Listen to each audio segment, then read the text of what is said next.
In a bright winter town in northern New York, an old bandstand stood silent beneath the snow. Luke Bannister thought he was only a repairman passing through life with his quiet German shepherd, Thorne. But one evening, Thorne ran toward an injured trumpet maker lying beside the town square. The old man whispered only one thing: "Don't let them take the stage." Soon Luke learned that the forgotten bandstand had once fed lonely elders, carried winter music, and held memories the town was ready to erase. And when money, fear, and silence tried to bury it, one loyal K9 stood beneath the lights like a promise. Tell us where you're watching from, share what this story makes you feel, and please like and subscribe to help this channel reach 1,000 subscribers so we can keep writing stories like this. Winter in northern New York did not always arrive like punishment.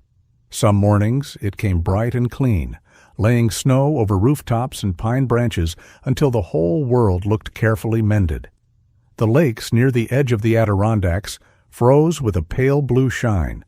Smoke lifted from chimneys in thin silver threads. Even the old roads, cracked and patched and salted white, seemed gentler under the light. Luke Bannister had never trusted that kind of beauty. At 48, he had learned that pretty weather could still split a pipe, kill a battery, freeze a lock, or make a lonely road disappear under 6 inches of snow. He lived a few miles outside North Elmbrook in a small house surrounded by dark pines and stubborn maples, the kind of place where wind found every loose board and announced it personally.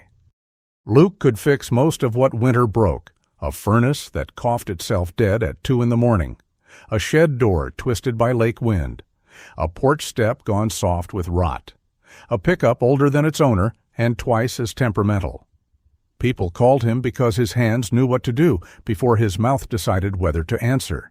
He was tall, a shade over 6 feet, broad through the shoulders, with the hard, compact strength of a man who had carried lumber, engines, and silence for most of his adult life. His face had a worn, almost romantic sadness to it, though Luke would have hated anyone saying so. A slightly bent nose, gray-blue eyes with a tired warmth, buried deep, dark hair cut short but not military sharp, silver at both temples like frost, collecting early on a roofline. Most days he wore the same thing: an olive-drab combat shirt fitted close through the chest, camouflage sleeves marked by dark horizontal bands at the upper arms, charcoal work pants, and brown boots scarred by years of salt, mud, and machine oil. A scratched brass tape measure rode on his belt. A carpenter's pencil often hid behind his right ear, forgotten until he reached for it. There were people in North Elmbrook who called him reliable. There were people who called him hard to know. Both were true, though one sounded kinder. Thorne knew him better than anyone, and Thorne did not waste words proving it. The German shepherd was 8 years old, retired from K9 work, and built like a dark flame under winter light. His coat was black over the back and shoulders, fading into burnt gold along his ribs and legs. A thin scar ran over his left shoulder where the fur grew uneven. One ear stood clean and high. The other carried a small notch along the edge. His muzzle had begun to gray around the chin, giving him the look of an old soldier who had heard too many commands and obeyed only the honorable ones. Thorne rarely barked. He did not beg, did not leap, did not waste motion. He moved beside Luke with quiet purpose, as if the two of them had entered some private agreement with the world. No unnecessary noise, no false cheer, no questions that could not be answered by staying. When Luke worked, Thorne rode in the back seat of the truck or lay near the toolbox. When Luke walked the frozen river road at dusk, Thorne kept pace at his left side.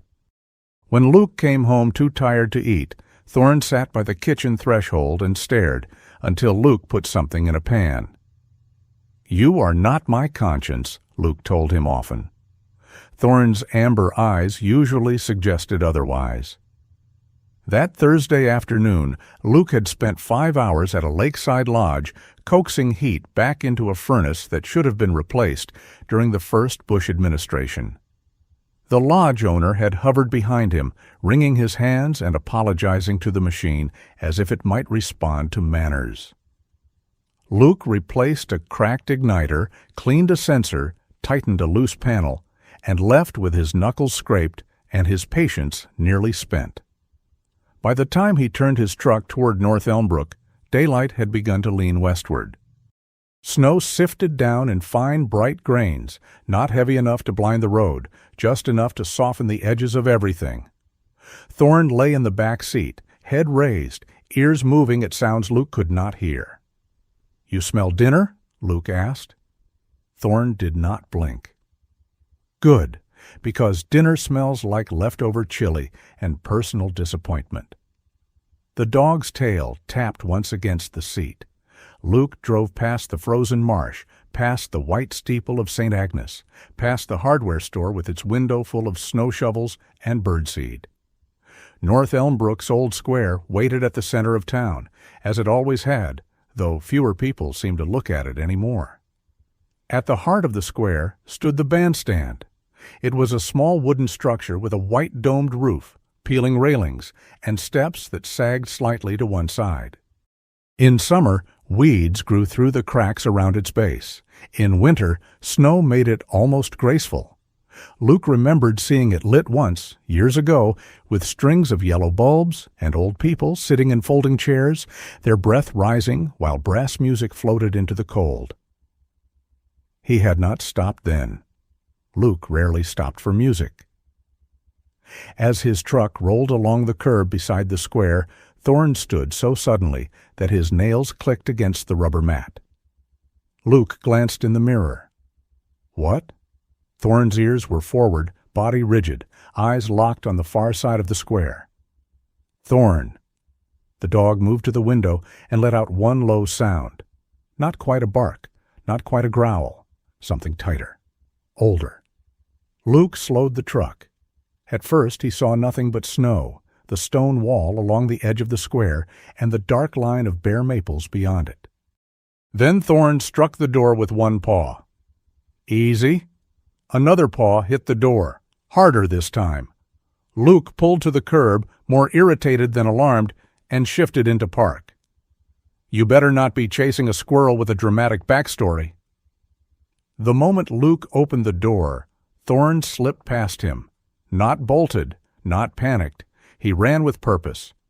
The old shepherd crossed the snow-dusted pavement, shoulder low, bad hip barely slowing him. Luke cursed under his breath and followed, boots skidding once on the icy curb. The air bit at his lungs. Somewhere, a loose sign creaked in the wind. "Thorne!" The dog did not look back. He reached the stone wall at the edge of the square and stopped so sharply that snow kicked beneath his paws. Then he lowered his head. Luke saw the man then. An elderly man lay half on the frozen grass, half against the stones, one arm twisted beneath him. A dark flat cap had fallen nearby. A hard black case lay open in the snow, its brass latches bent. A camera rested several feet away, lens cracked, papers fluttered against the wall, trapped where the wind had pinned them. For one suspended second, Luke's mind refused to make the image human. Then he saw the blood. Not much. A narrow red line at the man's temple, bright against pale skin and snow. Damn. Luke dropped to one knee beside him. Thorne was already there, lying low near the man's hand, nose pressed gently against the old fingers. The dog did not lick, did not whine. He simply stayed, his body angled between the man and the open square. The old man was breathing, shallow but breathing. Luke pulled off one glove and checked for a pulse. Fragile, fast. His training was not medical beyond the common sense of men who worked far from help, but he knew enough not to move him. "Sir, can you hear me?" No answer.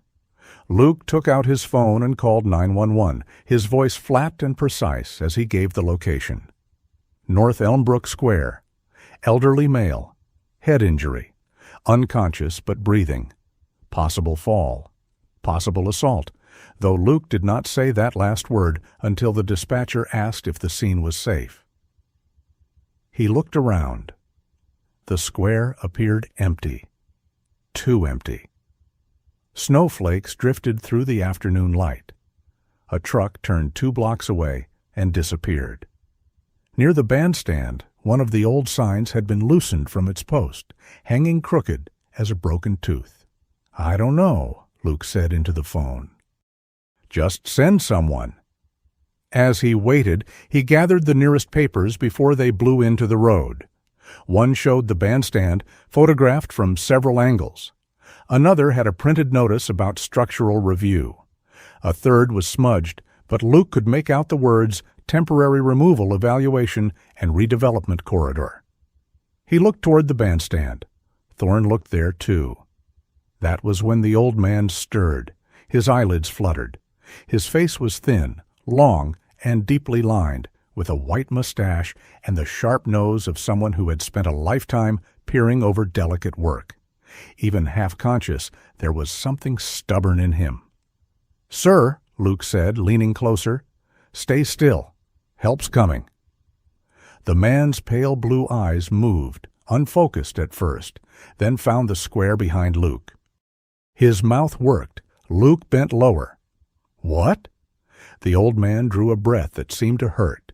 His fingers twitched against Thorne's fur. "Don't," he whispered. "Don't what?" His eyes fixed on the white bandstand, lonely in the falling snow. "Don't let them take the stage." Luke felt the words move through the cold air and settle somewhere he did not want them. The man's eyes slipped shut again. Thorne raised his head. For a moment, the dog was utterly still. Snow gathered along his dark back and notched ear. His amber gaze remained on the bandstand, steady and solemn, as if the old structure had spoken, and only he had understood the language. Luke looked from the dog to the stage, then down at the broken trumpet case near the man's feet. Inside, cushioned in worn blue velvet, lay a brass trumpet with one dent along its bell. Not polished for display, used, loved, carried. Something about that bothered him more than the blood. A siren rose in the distance, thin at first, then swelling through the streets. Luke stood slowly. He should have felt relief. Help was coming. Soon there would be paramedics, questions, maybe a deputy. Luke could hand over what he had seen, gather Thorne, and go home to leftover chili and a house that asked nothing of him. That had always been the cleanest way to live. Find the break, fix what could be fixed, leave before anyone mistook usefulness for belonging. But Thorne did not move. The German shepherd remained beside the old man, one paw close to his hand, body guarding him from the empty square. His gaze did not leave the bandstand. The dog looked neither frightened nor confused. He looked as though he had arrived late to a promise and intended not to fail it again. The ambulance turned onto the square in a flash of red light. A deputy's cruiser followed. Luke stepped back to make room as the paramedics hurried across the snow. One of them, a woman with a dark braid tucked into her collar, asked quick questions. Luke answered what he could, found him like this. Dog alerted, breathing the whole time. He spoke briefly, said not to let them take the stage. The deputy, young and red-faced from the cold, crouched near the camera and frowned. "This yours?"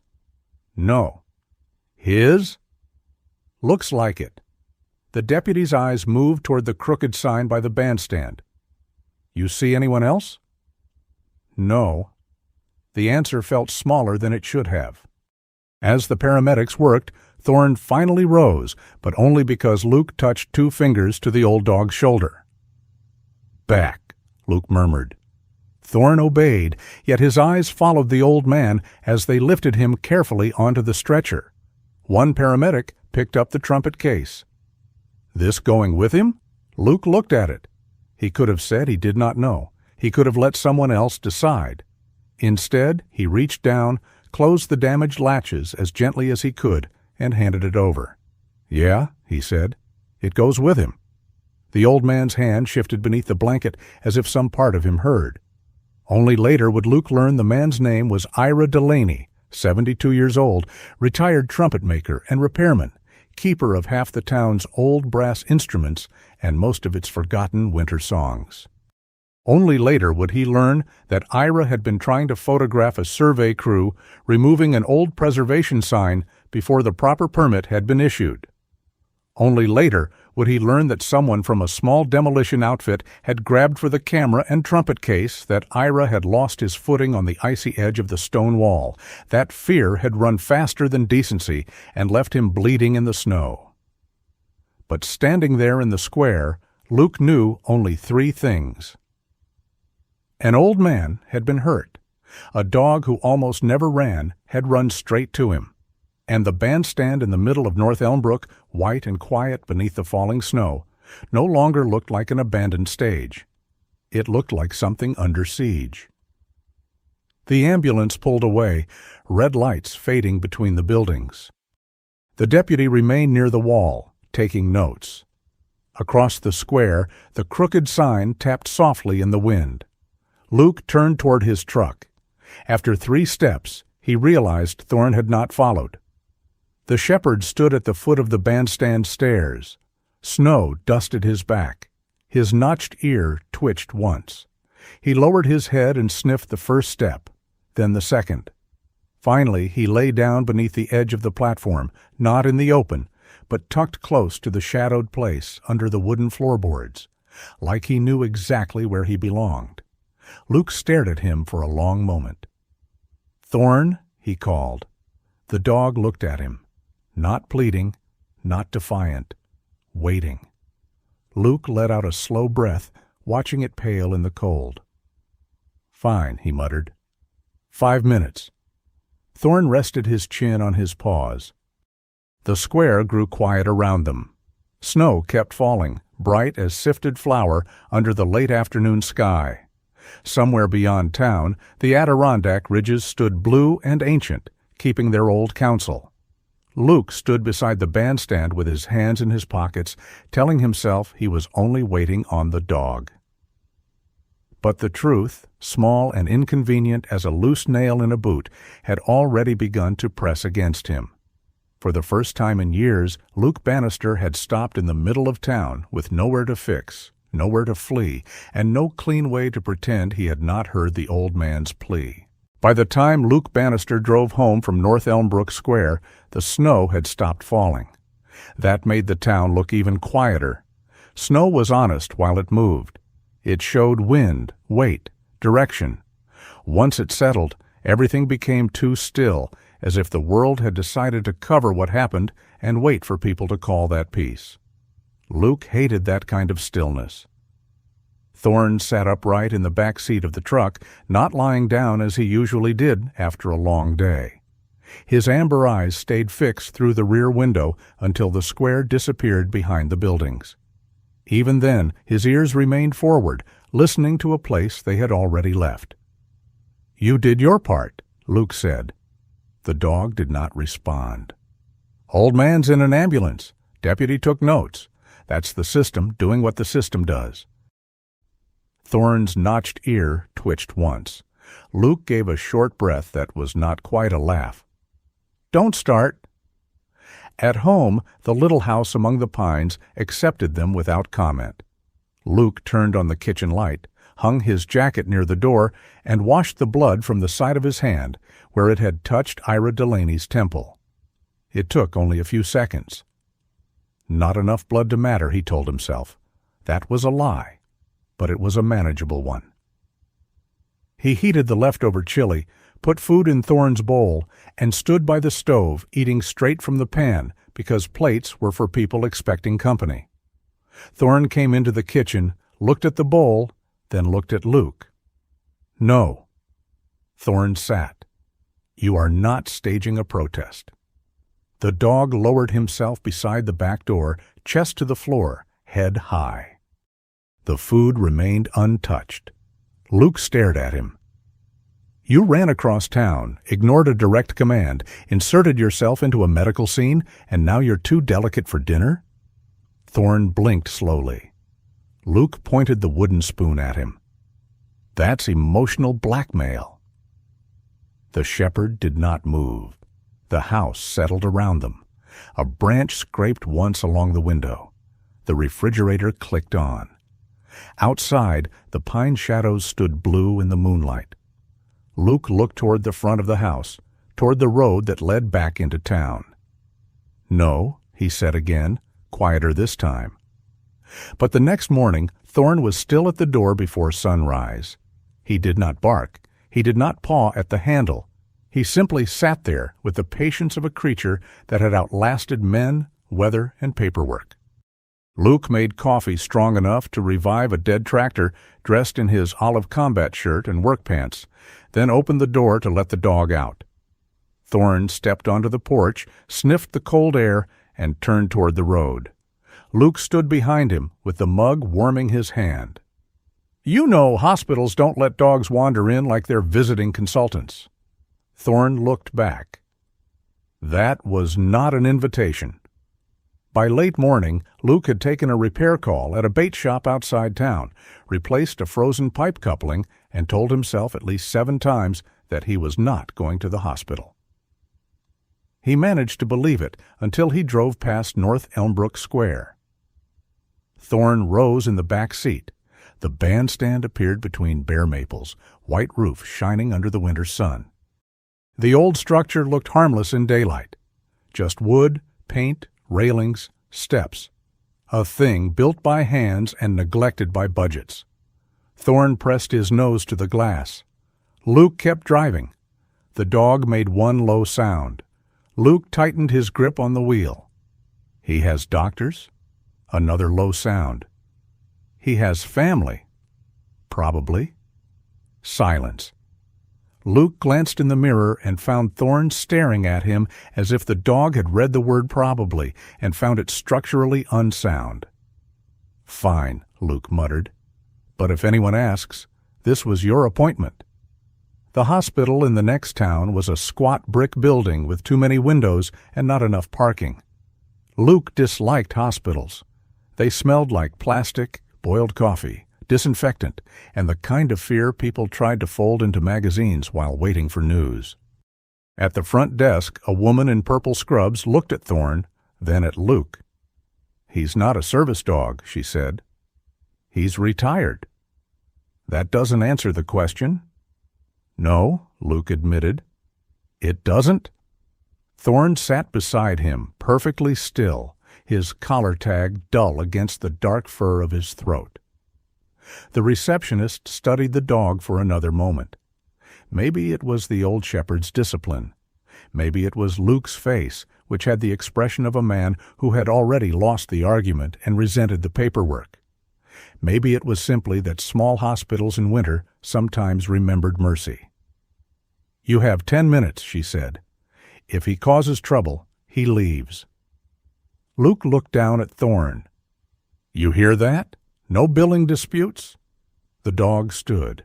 Ira Delaney was awake when they entered. He lay propped in a narrow bed near the window, a bandage taped against his temple, his white hair combed back badly, as if a nurse had tried kindness without understanding his natural weather. He looked smaller beneath the hospital blanket, but his eyes were alert behind round metal-framed glasses. On the rolling table beside him sat the damaged trumpet case. When he saw Luke, his mouth shaped a polite question. When he saw Thorne, everything in him changed. The old man's face did not brighten exactly. It broke open, not with joy alone, but with grief, recognition, disbelief, and something so tender, Luke felt like he had walked into a room where he had no right to stand. "Thorne," Ira whispered. The dog stepped forward. Luke froze. Ira reached one hand over the bed rail. His fingers trembled. Thorne lowered his head until the old man's hand rested between his ears. "Well," Ira said, voice rough as sanded brass, "you remembered the way." Thorne closed his eyes. Luke felt the room shift under him. He had taken Thorne in 2 years earlier through a retired K-9 placement contact out of Albany. The paperwork had been thin and practical. Adult German Shepherd, former working dog, high focus, not recommended for households with small pets or high traffic. Needs experienced handler. No known aggression when properly managed. No sentimental biography. No photographs. No stories about brass bands or old men with trembling hands. Luke had liked the absence of story. Stories made claims. "Mr. Delaney," Luke said. "Ira," the old man corrected, still looking at the dog. "Mister?" "Delaney sounds like someone who owns cufflinks." Luke glanced at the trumpet case. "You know him." "I knew him before you did." The words were not accusing, but they landed that way. Luke stood at the foot of the bed, suddenly aware of the mud drying on his boots and the fact that hospital rooms made men look either too large or too helpless. He folded his arms, then unfolded them because it felt defensive. Too late. "I adopted him from a retired K-9 placement program," Luke said. "They didn't mention North Elmbrook." They might not have known. Ira's hand moved slowly over Thorne's scarred head. Or maybe nobody asked the right person. The old man turned toward the window. From that side of the hospital, Luke could see distant trees, a parking lot, and a slice of pale winter sky. No bandstand. Still, Ira looked as if he could see it. "He belonged to Malcolm Vale," Ira said. Thorne's eyes opened. Luke heard that. The dog's ears did not rise. His body did not tense. But something in him answered the name, a stillness too complete to be empty. Ira noticed. "Of course you remember him," the old man murmured. Luke waited. Waiting was easier than asking. "Malcolm played cornet," Ira said. "Not professionally. Lord, no. He missed too many high notes to make money at it, but he played with heart, and for a town like ours, that was usually more useful." His mouth twitched. "I repaired horns, trumpets, cornets, trombones, anything with valves, dents, and owners who swore the instrument was the problem." For the first time, Ira looked directly at Luke. "You ever hear an old brass band in the snow?" "No." "That's a pity." Luke did not know what to do with that, so he said nothing. Ira's hand rested lightly on Thorne's neck. "Every winter we played at the bandstand, not concerts like rich towns put in brochures. Ours were crooked little things. A hymn, a march, 2 carols, someone's cousin singing too loud, Felicity Moore handing out soup hot enough to remove regret from the tongue. People came because winter gets long up here. Longer when you're widowed, longer when your knees hurt, longer when your children move away and call on Sundays like it's a civic duty." The room was quiet except for the soft machinery of the hospital and Thorne's breathing. Malcolm brought Thorne to every rehearsal. Dogs slept under the stage, right below Malcolm's chair. Didn't beg, didn't wander, just listened. Ira smiled faintly. If the trombone section came in late, he'd lift one ear like a disappointed conductor. Despite himself, Luke looked down at the dog. Thorne's expression remained dignified. "I wanted to keep him after Malcolm died," Ira continued. "Tried to for about 2 weeks. But I was 70 then, and more stubborn than useful. My hands had started shaking. House was full of tools, open cases, sharp bits of brass, bottles of valve oil. Thorne needed more than an old man tripping over mouthpieces. His thumb brushed the notch in Thorne's ear. Letting him go was the right decision. That didn't make it feel honorable. Something in Luke softened before he could stop it. He knew about right decisions that still behaved like betrayals. Ira seemed to tire after that. His face paled, but his eyes stayed sharp. Luke reached for the chair near the wall, then stopped himself. Sitting meant staying. Standing meant this was an errand. Thorne solved it by lying down beside the bed. Luke sighed and sat.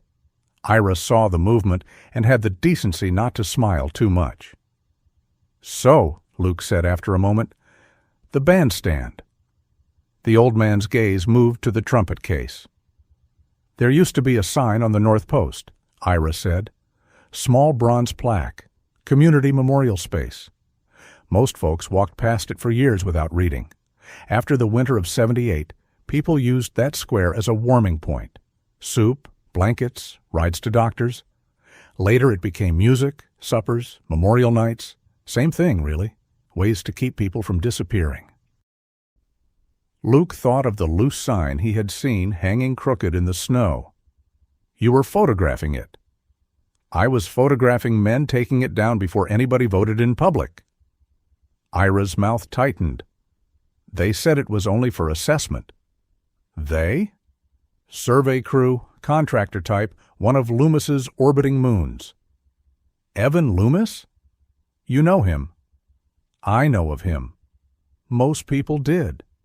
Evan Loomis had arrived in North Elmbrook with polished shoes, clean plans, and a voice that made bad news sound like an investment opportunity. Luke had repaired a broken hinge at Town Hall once and seen Loomis presenting redevelopment sketches to 3 council members, smiling as if the future had already signed his invoice. He wants the square turned into parking and retail frontage, Ira said. Says the town needs revenue, says memory doesn't pay taxes. Luke looked toward the door. Does it? No, Ira said, but it keeps people human long enough to pay them. That was almost funny. Almost. Ira shifted and winced. Thorne immediately lifted his head. I'm all right, Ira told him. Thorne did not appear convinced. Luke recognized the look. He had received it many times. Felicity warned me, Ira said after a moment, told me not to go alone, but I thought if I had pictures, if I had proof they were moving too fast, someone would have to slow down. He gave a dry little laugh. At my age, you'd think I'd know better than to believe paper shames the shameless. Luke glanced at the bruising near Ira's temple. Who pushed you? No one pushed me like a villain in a melodrama. A man grabbed the camera. I held on. Then the trumpet case slipped. I stepped wrong. Ice did the rest. He ran. Ira closed his eyes briefly. Fear makes cowards fast. Luke respected the distinction. It made the story uglier in a more ordinary way. The nurse appeared then, a broad-shouldered man with a shaved head and a badge that read Curtis, carrying a cup of ice chips and the firm expression of someone who had removed many relatives from rooms for being too inspiring. Mr. Delaney needs rest, Curtis said. I've been resting since breakfast, Ira complained. You've been arguing with your blood pressure. It started. Curtis looked at Luke. 5 more minutes. That's what she said downstairs, Luke replied. Then the hospital is united. Curtis left the cup and went out. Ira watched him go, then spoke more softly. You don't have to get involved, Mr. Bannister. Luke? Fine. Luke. Ira's pale eyes held his. You don't have to get involved. That usually means somebody wants me involved. It means you look like a man who has survived by leaving before a place can ask anything of him. Luke's jaw tightened. The old man raised one hand slightly. I repaired horns for 40 years. You learn something about dents. Some are from accidents, some are from pressure, some are from being packed badly and carried too long. Luke stood. The chair scraped the floor. Thorne lifted his head, but did not rise. I brought the dog, Luke said. That's all? I know. Deputy has the report. Hospital has you. Town has officials. Ira looked tired then, truly tired. Not weak, but worn thin by years of watching something precious be described as obsolete. The town has a lot of officials, he said. What it lacks is witnesses willing to stay in the room after the speech ends. Luke had no answer for that. He clicked his tongue once. Thorne stood slowly, though his eyes remained on Ira. The old man reached toward the dog again, fingers brushing the scarred shoulder. You found a good one, Ira said to Thorne. Luke could not tell whether the old man meant the dog had found Luke or Luke had found the dog. Either way, he did not like how much the sentence weighed. They left the hospital under a sky the color of unpolished steel. Thorne climbed into the truck, then rested his head on the edge of the center console instead of lying in the back. Luke drove without turning on the radio. For several miles, neither man nor dog made a sound. At the first light entering North Elmbrook, Luke should have turned toward home. His hand moved automatically on the wheel. Home was pine trees, leftover chili, a workbench, a door that locked cleanly. Home did not ask him to understand dead cornet players, old men with dented trumpet cases, or why a dog might remember the exact place beneath a stage after years away. But Thorne lifted his head. The square lay ahead. White roof, peeling railings, crooked sign. Luke slowed. "You understand this isn't politics to you," he said. Thorne looked through the windshield. "It's not permits, not revenue, not redevelopment corridor nonsense." The dog's breath fogged the glass. Luke pulled to the curb beside the square and parked. For a moment he sat with both hands on the wheel. Across the snow the bandstand waited, small and bright under the winter sky. Not grand, not impressive, just stubbornly there. Thorne pressed his muzzle against Luke's arm. Not hard. Enough? Luke let his head tip back against the seat. "Damn it," he whispered. Then he opened the door. Thorne stepped down first, careful on the icy curb, and walked toward the bandstand without needing to be led. Luke followed more slowly. He told himself he was checking the loose sign, a safety issue, a repairman's concern. Nothing more. But when Thorne reached the platform, he did not go to the stairs. He moved beneath the edge of the old wooden floor and lay down in the shadowed space below, exactly where Ira had said Malcolm Vale's chair once stood above. Luke stopped. The dog lowered his chin to his paws, amber eyes open, watching the square. He did not look sad. That was what undid Luke a little. Thorne looked faithful. Luke stood in the snow with the cold biting through his boots and understood something he did not yet want to name. The dog had not dragged him toward a mystery. He had brought him back to a place that had mattered before Luke ever knew it existed. And now that Luke knew, walking away would no longer be clean. He looked at the crooked preservation sign, one screw loose, bronze face dulled by weather. 5 minutes, he had told the dog yesterday. Luke took the tape measure from his belt, crouched by the signpost, and tested the split wood with his thumb. "Just the sign," he said. Thorne's tail moved once beneath the bandstand. Luke frowned at him. "Do not make this symbolic." The dog rested his chin again and closed his eyes. Above them, the old bandstand stood quiet in the winter light, holding its breath like an instrument waiting for someone to remember the first note. By Monday morning, Luke Bannister had decided the bandstand was not his problem. By Monday afternoon, he was standing on it with a pry bar in one hand, a tape measure clipped to his belt, and Thorne lying beneath the platform as if he had signed a lease. The old structure complained under Luke's boots. Not loudly, not dramatically, but in the language old wood used when it had been ignored too long. A soft groan beneath the east rail, a hollow dip near the second step. 2 boards along the rear edge had bowed upward where meltwater had frozen and thawed through too many winters. Luke crouched and ran his gloved hand along the seam. "Temporary," he said. Thorne's tail moved once under the stage. "I mean it?" The dog did not look convinced. North Elmbrook Square was bright that day.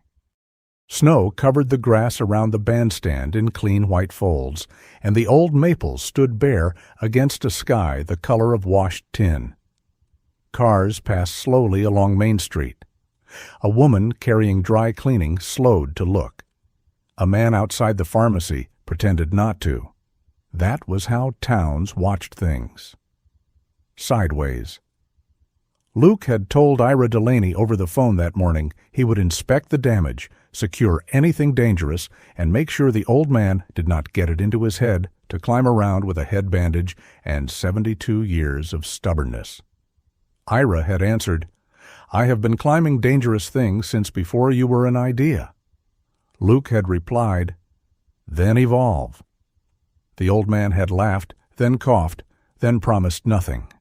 So Luke came with tools, not because he was involved. Because warp boards were a hazard. That was all. He had just pulled up one soft plank when a voice behind him said, "If you tear that whole thing down yourself, Loomis might send you a fruit basket."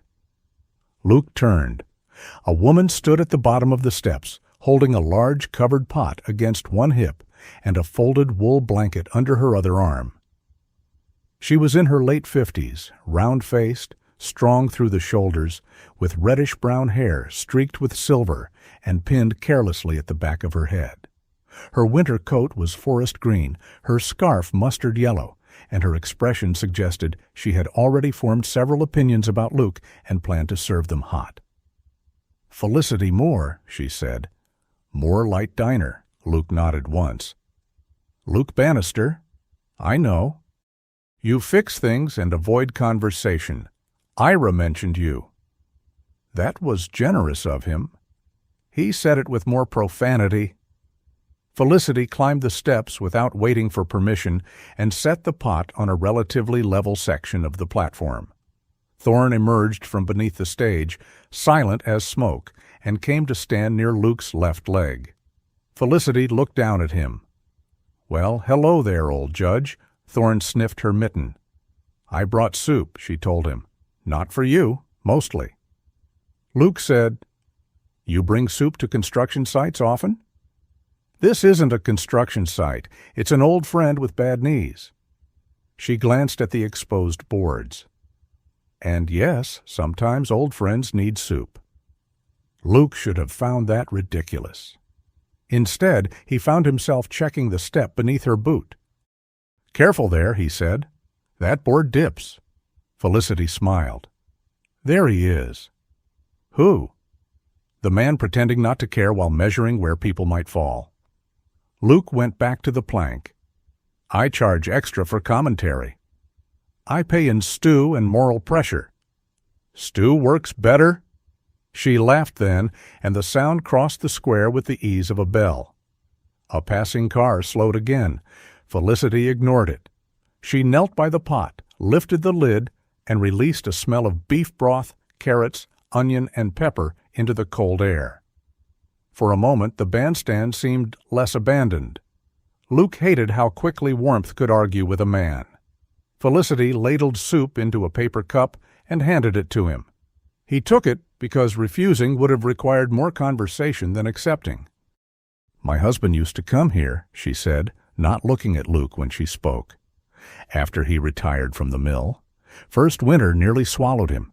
He'd sit at home in the dark pretending television was company." She gave a small snort. "Television is not company. It's furniture that lies." Luke drank the soup. It was annoyingly good. "Then Malcolm dragged him out for one of those winter music nights," Felicity continued. "He came home complaining about the trumpet section and asking if I had extra biscuits for next week. That was the first time in months he talked about next week, like he expected to meet it." Luke's hand stilled around the cup. Felicity looked out across the square. "People think those nights were about music. They weren't, not entirely. Music was the excuse. Soup was the bait. The real thing was getting folks through the door before loneliness convinced them the door didn't matter."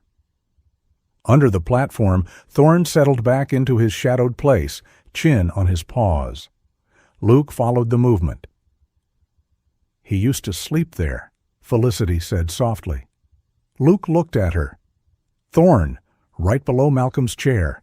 If Malcolm missed a note, that dog would lift one ear like he was filing a complaint with heaven." Despite himself, Luke almost smiled. Almost. Felicity saw it anyway and had the mercy not to point. She began folding the blanket over the railing where a cold wind came through. The dinners stopped first. Then rehearsals moved to that awful municipal room behind the tax office. Fluorescent lights. No heat after 6. 3 people came.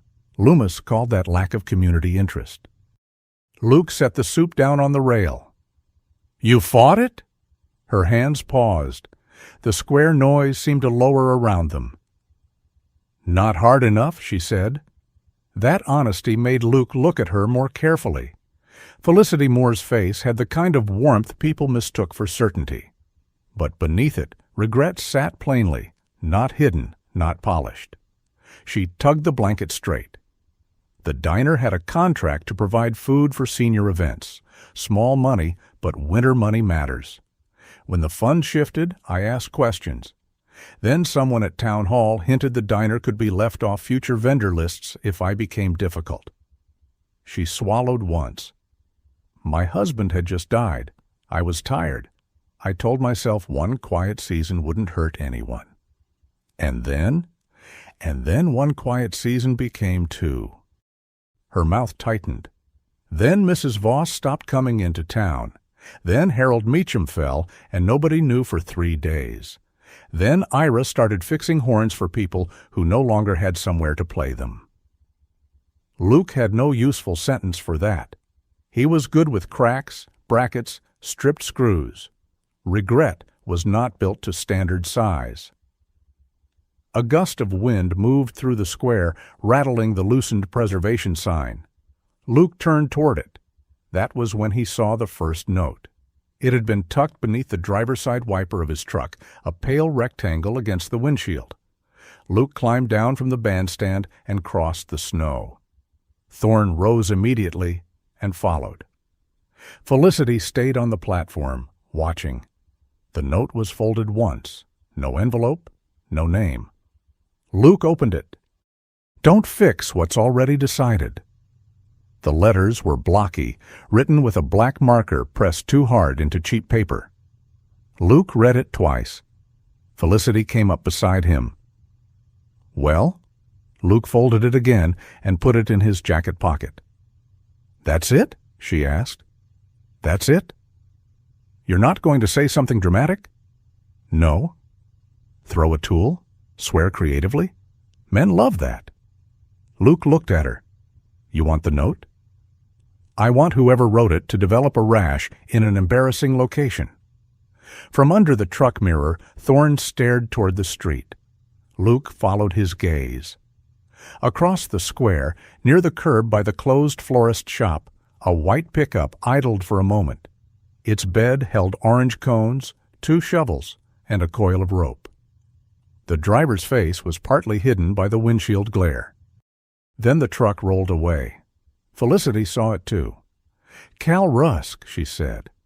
Luke kept his eyes on the truck until it turned the corner. "Who's Cal Rusk?" "Small demolition crew, mostly sheds, garages, storm damage. He's been telling people this bandstand job will put his men through the winter." "Was he on the crew the day Ira fell?" Felicity did not answer at once. That was answer enough. "He didn't mean for Ira to get hurt," she said finally.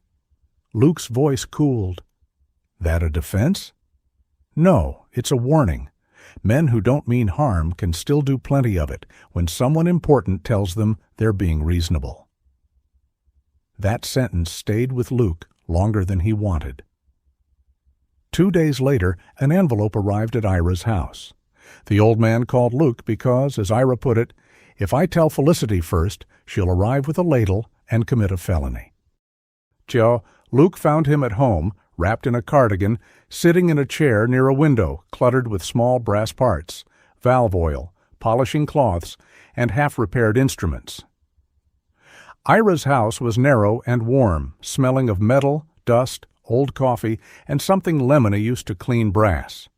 Trumpet bells caught the window light from shelves and hooks, each one shining like a small captured moon. The envelope lay on the table. Luke read it without sitting down. "Stop agitating old people before there's another accident." Ira watched him over the rim of his glasses. "Lacks poetry. Lacks fingerprints too, probably."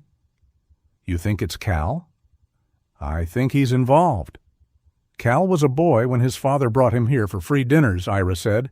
Used to eat 3 bowls of Felicity's soup and pretend he was only hungry because he was growing. Luke folded the paper carefully. Boys grow into men. Yes, Ira said, and sometimes men shrink into fear. The old man reached for the trumpet case from the hospital. Its bent latch had been tied shut with twine. He laid one hand on top of it, fingers trembling slightly. I don't want him destroyed, Ira said. Whoever did this, I want him stopped. Luke studied him. There was a difference. A hard one? By Friday, the back door of More Light Diner had been spray-painted with the words, "Move on." Felicity did not cry when Luke arrived. She stood in the alley behind the diner with her hands on her hips, wearing a flour-dusted apron beneath her coat, looking at the black letters on the pale blue door as if deciding whether paint thinner or divine judgment would work faster. Subtle, Luke said. I preferred the rash plan. Thorne sniffed the ground near the door, then moved to the alley mouth and stood watching the street. Not frantic, not theatrical. Working. Luke examined the door, the latch, the old camera mounted above the delivery entrance. The camera housing was cracked, its wire loose. This thing record? He asked. It recorded raccoons until October. Then it recorded nothing, which was less judgmental. I can fix it. I didn't ask. I know. Felicity looked at him for a long moment. Then she handed him a cup of coffee through the back door. Fine, but if you fix my camera, I'm feeding you. I ate. That was not the question. He fixed the camera, then the loose back light, then the latch that did not catch unless lifted with a hip bump and a prayer. By late evening, he had installed a brighter bulb over the alley and adjusted the angle so the camera caught both the door and the delivery lane. Felicity stood beside him in the cold, holding a bowl covered with foil. My husband would have liked you, she said. Luke tightened a screw. He liked quiet men with bad manners? He was one. That did make Luke smile, though only a little. Across the alley, Thorne stood suddenly straighter. Luke turned. Nothing moved at first. Snowbanks, trash bins, the back wall of the pharmacy, dark windows above the closed tailor shop. Then a shape shifted near the far corner, just enough to suggest a person deciding not to be seen. Luke set the screwdriver down. Stay here, Felicity snorted. Try giving orders to someone who didn't raise 3 brothers. But she stayed. Luke walked to the alley mouth with Thorne at his side. The German shepherd's head was low, ears forward. When they reached the corner, a man stepped out from behind the pharmacy wall. Cal Rusk looked younger than Luke expected and older than 44 had any right to look. Thick shoulders, work jacket the color of rusted equipment, black knit cap pulled low, beard uneven along his jaw. His hands were large, chapped, restless. A black wrist brace hugged his right hand. He tried to look angry. Fear kept ruining it. You following me? Cal said. Luke stopped 6 feet away. You're standing behind a diner after someone painted the door. I didn't paint anything. Didn't ask. Cal's eyes flicked to Thorne. The dog did not growl. Somehow that made him more unsettling. Loomis says you got no permit to work on that structure, Cal said. Town property. I fixed loose boards. Town property, Cal repeated, louder, as if volume could make him official. Luke looked at him. You were there when Ira fell. Cal's face changed fast, a tightening around the eyes, a pulse in the jaw. I didn't push him. I didn't say you did. He grabbed at me. Old fool shouldn't have been there. Thorne took 1 step forward. Cal stopped talking. Luke touched 2 fingers lightly to Thorne's collar. Not restraint. Reminder. What did Loomis promise you? Luke asked. Cal's mouth twisted. You think I'm some thug? I think you're standing in an alley explaining yourself to a dog. For a second, Cal looked as if he might swing. Then he looked past Luke toward the glowing back door of the diner, toward Felicity standing there with her arms crossed, toward the square beyond the buildings where the bandstand waited under snow. His anger thinned. "I got men," he said. "3 of them. Families. Work's been garbage since November. That job comes through. We make it to spring. That stage don't feed nobody." Felicity's voice came from behind Luke. "It fed you plenty, Calvin Rusk." Cal flinched at the full name. She stepped into the alley light. "You were 10 years old and stealing oyster crackers by the fistful. Your father was too proud to ask for seconds, so Ira asked for him." Cal looked away. The silence that followed was worse than shouting. Luke saw something then, not innocence, not even regret exactly. He saw a man who had been hungry once and afraid now, and had allowed someone else to turn that fear into a weapon. Cal backed toward the street. "I didn't paint your door," he said again, quieter. "And I didn't mean for the old man to crack his head." "Meaning and doing are different accounts," Felicity said. "Both come due." Cal left without answering. Thorne watched him go. That night, Luke did not go home. He parked his truck near the square, where he could see the bandstand and the alley behind the diner from the same angle. Felicity argued. Ira called and argued by phone. Luke ignored both with the calm skill of a man who had avoided concern for years. At 10:30, Felicity appeared at his window with a thermos and a wrapped sandwich. "You're ridiculous," she said. Luke lowered the glass. "You brought dinner to ridiculous." "I am allowed contradictions." She handed him the food, then looked past him at Thorne, curled in the back seat, eyes open. "That dog ever sleep?" "When he approves of the world." "So no." Luke almost laughed. Felicity leaned her elbow on the window frame. The yellow light from the diner caught the silver in her hair and the tiredness around her eyes. "There's someone you should meet," she said. "Graham Pike, library archive volunteer, miserable man, excellent with records." "Sounds irresistible." "He'll tell you this is all sentimental nonsense." "Then why meet him?" "Because his late wife sang on that stage." Felicity looked toward the bandstand. "And because people who pretend not to care usually keep the best records." The next morning, Luke found Graham Pike in the basement of the North Elmbrook Library, standing between file cabinets the color of old oatmeal. Graham was tall and narrow, with a long neck, thinning gray hair, and thick brown glasses that made his pale eyes look farther away than they were. He wore a charcoal turtleneck under a tweed jacket and white cotton gloves as if the papers around him were either sacred or contagious. "I don't assist crusades," Graham said before Luke introduced himself. "Good," Luke said. "I'm not on one."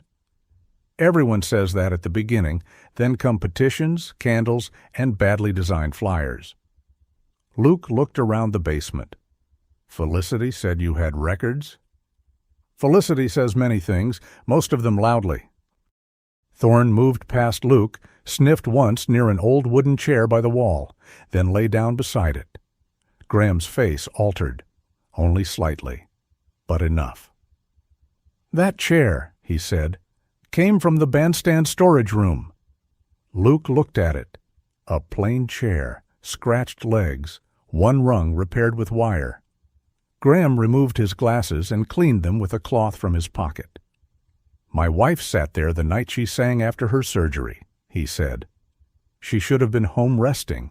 Instead, she wore a blue coat and sang like she had borrowed lungs from an angel with poor judgment." The basement seemed to grow still. Luke did not speak. Graham put his glasses back on. "I wanted the bandstand gone," he said, voice dry again, though thinner. Not because it meant nothing, because it meant too much. He turned to a row of file cabinets and pulled open the second drawer from the bottom. Metal squealed in protest. "If we are going to be foolish," he said, We may as well be accurate. He lifted out a blue-tied box of old documents and set it on the table between them. Thorne raised his head. Luke looked at the box, at Graham's gloved hands resting on the lid, at the dust gathered along the edges. He had expected rotten boards, loose signs, maybe a frightened contractor and a town official too polished for his own good. He had not expected a cardboard box to feel heavier than lumber. Graham untied the blue string.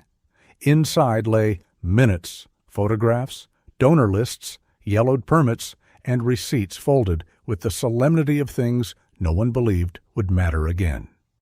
Luke stood in the library basement while morning light filtered through the small high windows and understood that some damage did not show on the surface of wood.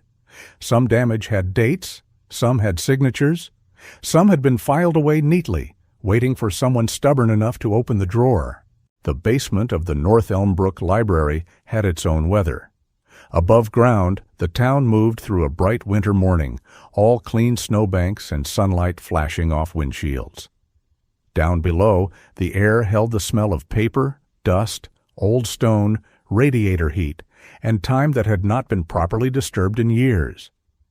Pipes clicked behind the walls. A narrow window near the ceiling admitted a thin stripe of pale light, just enough to make the dust look ceremonial. Graham Pike seemed perfectly at home there. Luke Bannister did not. He stood at the end of a long table while Graham opened the blue-tied box with the care of a man handling either evidence or bones.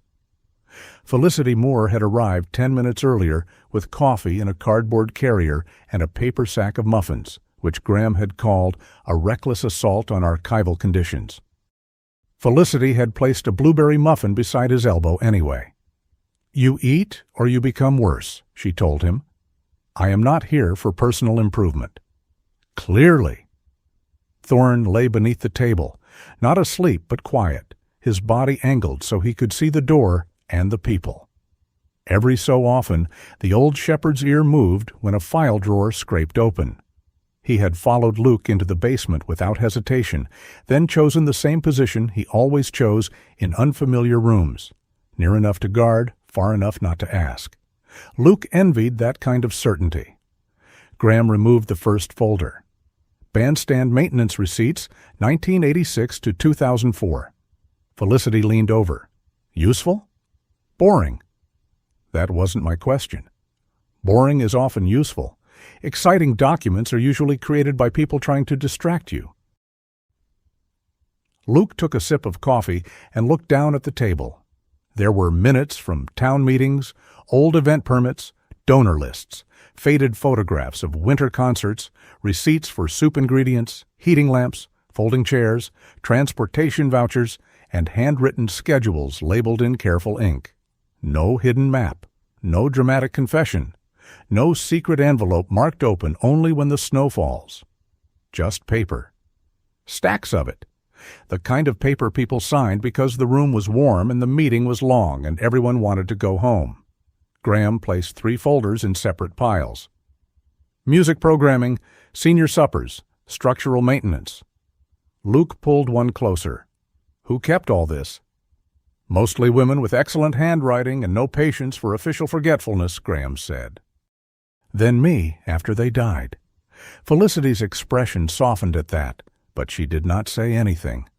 For the first hour, the work felt like sorting through the attic of a dead ant. Charming, sad, and mostly useless. Then Felicity found a ledger from 12 years earlier, its cover cracked at the spine. "Here," she said, "Winter Senior Supper Fund. I remember this." Luke looked over her shoulder. The entries were simple: groceries, paper cups, fuel vouchers for volunteer drivers, small payments to Moorlight Diner, St. Agnes Kitchen, and a shuttle service that no longer existed. "These amounts aren't big," Luke said. "They never were," Felicity replied. "That was the point. Small money, big difference." Graham pulled another file from the box. And here is where they become less small and more slippery. He laid down a printed budget from 5 years later. The same line item had changed names. Winter Commerce Activation. Luke read it twice. That's the supper fund? Apparently, Graham said. Felicity's face darkened. Commerce activation. We were feeding widowers and retired mill workers, not launching a shopping district. Graham adjusted his glasses. The language continues its little parade. Senior music rehearsal support becomes public space modernization. Transportation assistance becomes senior mobility access study. Luke flipped through the pages. Study? No invoices for rides, Graham said. No shuttle payments, no volunteer mileage, just consulting fees and a summary stating that attendance had declined. Felicity laughed once without humor. They moved rehearsals to that municipal room behind the tax office. No heat after 6, no parking near the door, and a ramp that froze every other week. Then they wrote down that people stopped coming. Luke felt something settle low in his chest.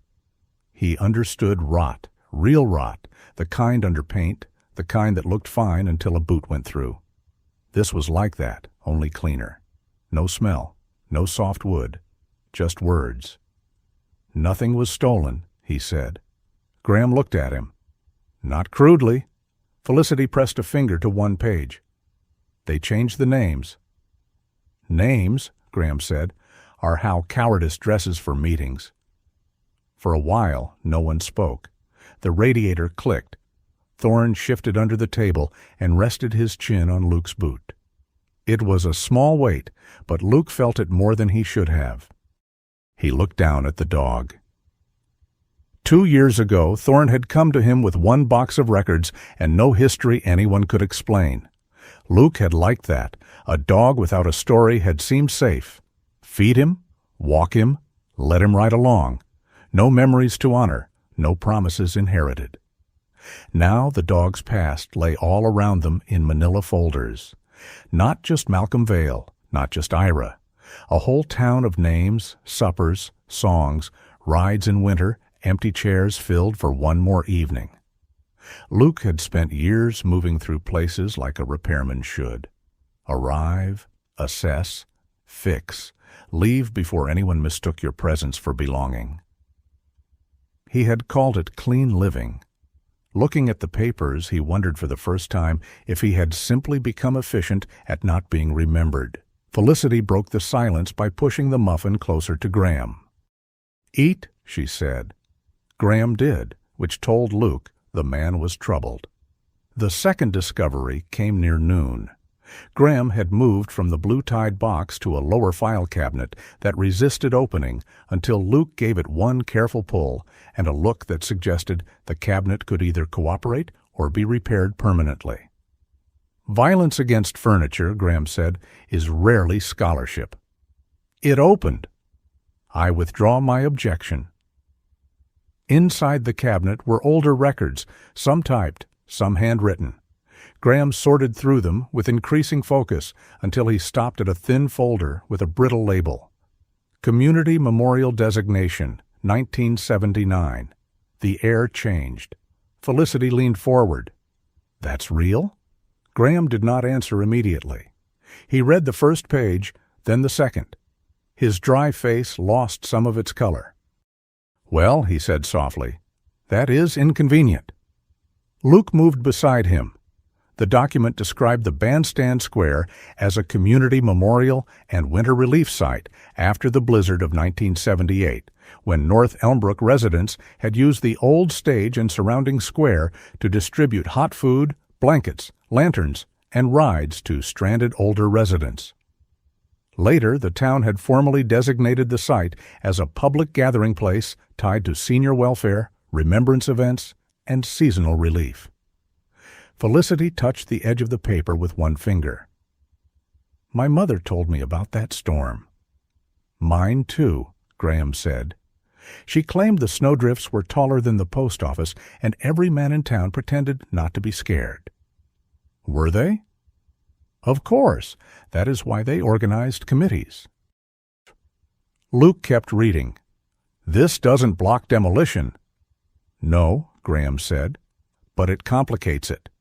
Any demolition or redevelopment affecting a designated memorial use public space requires public hearing, community impact review, and notice to the State Preservation Office if the structure is over 50 years old.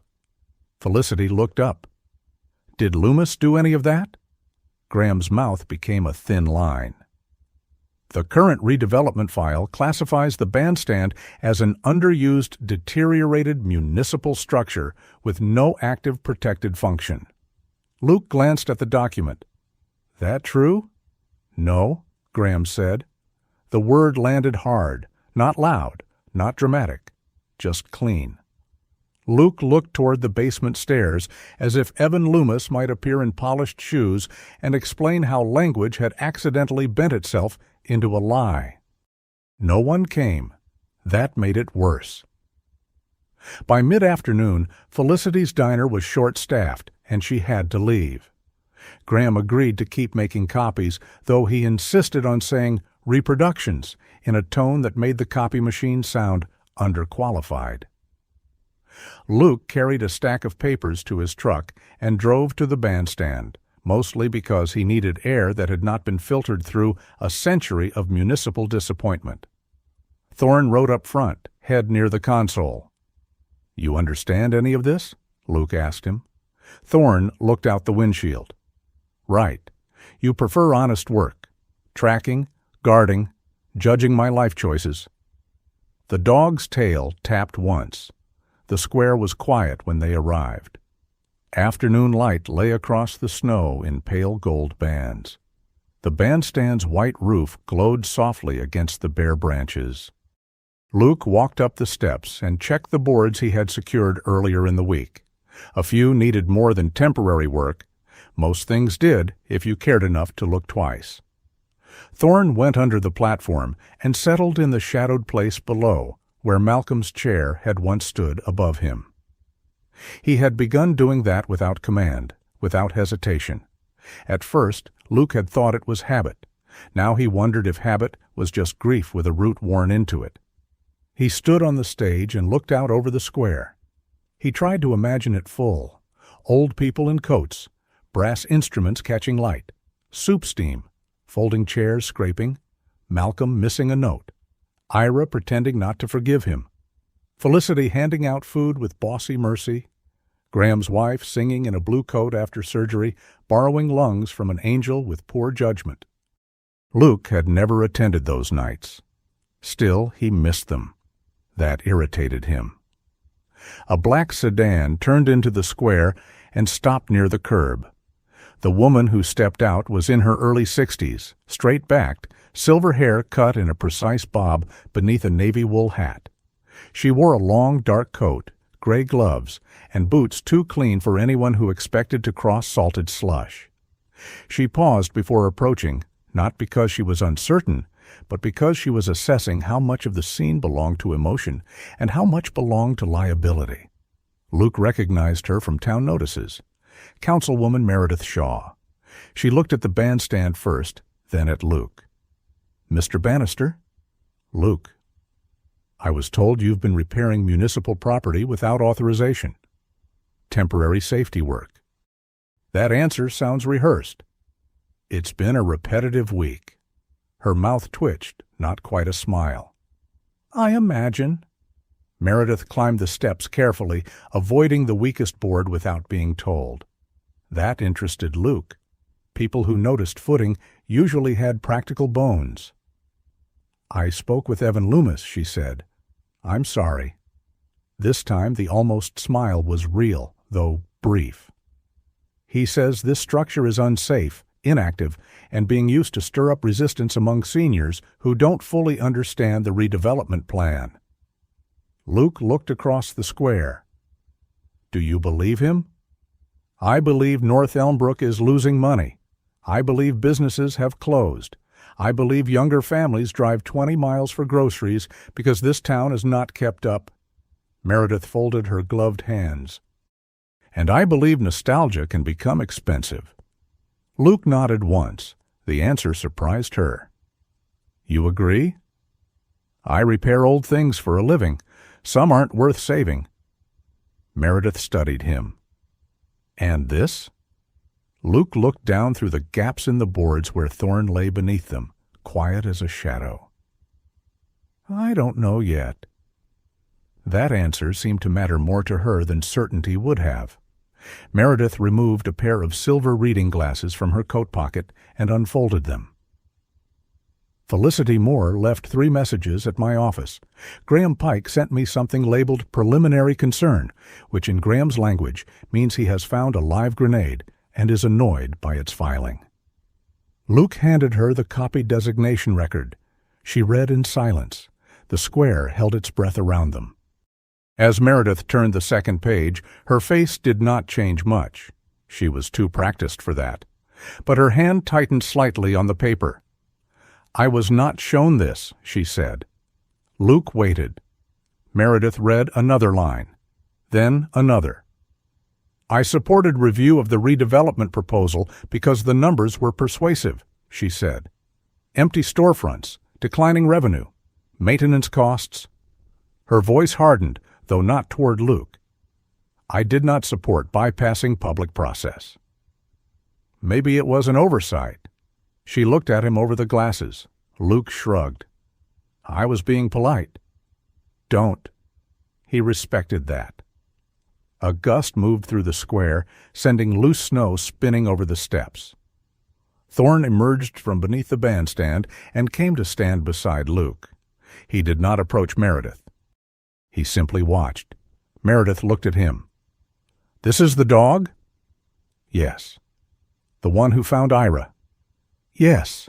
Her face softened, then corrected itself. My father came to these concerts after my mother died. I had almost forgotten that. Luke said nothing. It was easier to remember the budget. There it was. Not guilt exactly, not confession, something thinner and more human. Meredith folded the papers carefully. I need to ask Evan why this designation was not included in the council packet. You think he'll answer? He will answer something. That's not the same. No, she said, but it is a beginning. She handed one copy back to Luke and kept another. Before leaving, she looked again at the bandstand. Not as a councilwoman this time. As someone trying to locate a room in her own past after the furniture had been moved. Mr. Bannister, she said. Luke. Luke, be careful. This town is full of people who think kindness is harmless until it interferes with a contract. Then she walked back to her sedan and drove away. That evening, Evan Loomis arrived while Luke was replacing a temporary brace beneath the west rail. He did not come with Cal Rusk or a deputy or an official notice. He came alone, which Luke immediately distrusted. Evan crossed the square in a charcoal wool coat that had never known sawdust. His gray hair was combed with expensive precision. A silver signet ring caught the fading light when he removed one glove. He smiled as he approached, but the smile felt measured, like a room being appraised. Mr. Bannister, he said. I was hoping to catch you before this became more complicated. Luke tightened the brace and stood. It's already wood, weather, money, and town hall. That seems complicated enough. Evan gave a soft laugh. I appreciate a man who speaks plainly. No, you don't? The smile paused, only for a second. Thorne stood from beneath the bandstand and moved beside Luke. He did not growl. His body simply became present, the way a closed gate was present. Evan looked at the dog, then back at Luke. I understand your sympathy, Evan said. Mr. Delaney's accident was unfortunate. His name is Ira. Of course, Ira. Evan's voice smoothed over the correction. But a single emotional incident should not be allowed to derail a town's economic future. Luke wiped his hands on a rag. Is that what happened? An emotional incident? I am saying people are upset, understandably. An elderly man is injured. An old dog returns to a familiar place. Memories gather around a structure that, frankly, has been neglected for years. It makes a moving picture. Evan glanced at the bandstand. But policy cannot be built on moving pictures. No, Luke said. That's what incomplete reports are for. Evan's thumb brushed once over his signet ring. There. Small, but there. I would be careful, Evan said pleasantly, about mistaking a repairman's instincts for legal expertise. Luke stepped down from the bandstand. The snow under his boots made a soft crunch. I'm not a lawyer. I know. I'm a man looking at something somebody let rot, then called rotten. For the first time, Evan's eyes cooled openly. Progress often looks harsh to people attached to the past. Luke glanced toward Thorne, then toward the old stage. So does neglect. The square had grown blue with evening. Lights came on in the diner windows across the street. Somewhere a car door shut. Snow began falling again, lightly, bright against Evan's dark coat and Luke's worn olive shirt. Evan looked down at Thorne. Animals can become attached to places, he said. That does not make those places useful. Thorne took one step forward. Luke did not call him back. The dog did not threaten. He merely stood between the two men, scarred shoulder visible, amber eyes steady, silent as judgment carved from fur and winter breath. Evan's smile returned, thinner now.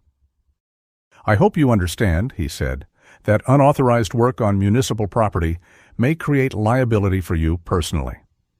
Luke put the rag into his back pocket. Then send me a form. Evan watched him for a long moment. Then he put his glove back on. Good evening, Mr. Bannister. Luke, he said. Evan did not grant him that. He turned and walked back across the square, leaving shallow footprints that snow began to soften almost immediately. Luke stood where he was until Evan's car pulled away. Under the bandstand, the temporary brace held. Above it, the old roof caught the last light of the day. Thorne remained beside Luke, not leaning, not asking. Luke looked at the place where Evan's footprints were already vanishing. Some men broke things with hammers, some did it with paperwork. Luke reached for his tape measure and checked the brace one more time. All right, he said quietly. Thorne's ear lifted. Luke looked at the bandstand, the crooked sign, the darkening square, the lights of Felicity's diner burning warm across the road. All right, he repeated. Let's see how deep the rot goes. Felicity Moore proposed the rehearsal while standing in the bandstand with a soup ladle in one hand and snow melting on her boots. No, Luke said. She had not even finished explaining. Felicity gave him the look she usually reserved for customers who ordered black coffee and then complained life had no sweetness. You haven't heard the plan. I heard rehearsal. It's not a protest. No. It's not a festival. No. It's not even officially an event. That sentence is how events get people sued. Graham Pike stood nearby with a clipboard tucked under one arm and a wool scarf wrapped so tightly around his neck that he looked like a man being slowly archived. Technically, an informal gathering without amplified sound or commercial exchange may not constitute an event under town code. Luke looked at him. Graham adjusted his glasses. That was not enthusiasm, that was classification. The bandstand around them had begun to change. Not beautifully, not yet. Luke had replaced the worst boards along the rear edge and braced the west rail. He had marked unsafe sections in blue carpenter's chalk, put temporary strips of grip tape on the steps, and set 2 battery lanterns along the floorboards where the winter light failed early. He had done all of it while repeating, mostly to himself, that this was temporary. Thorne lay beneath the stage, exactly where he always chose to lie.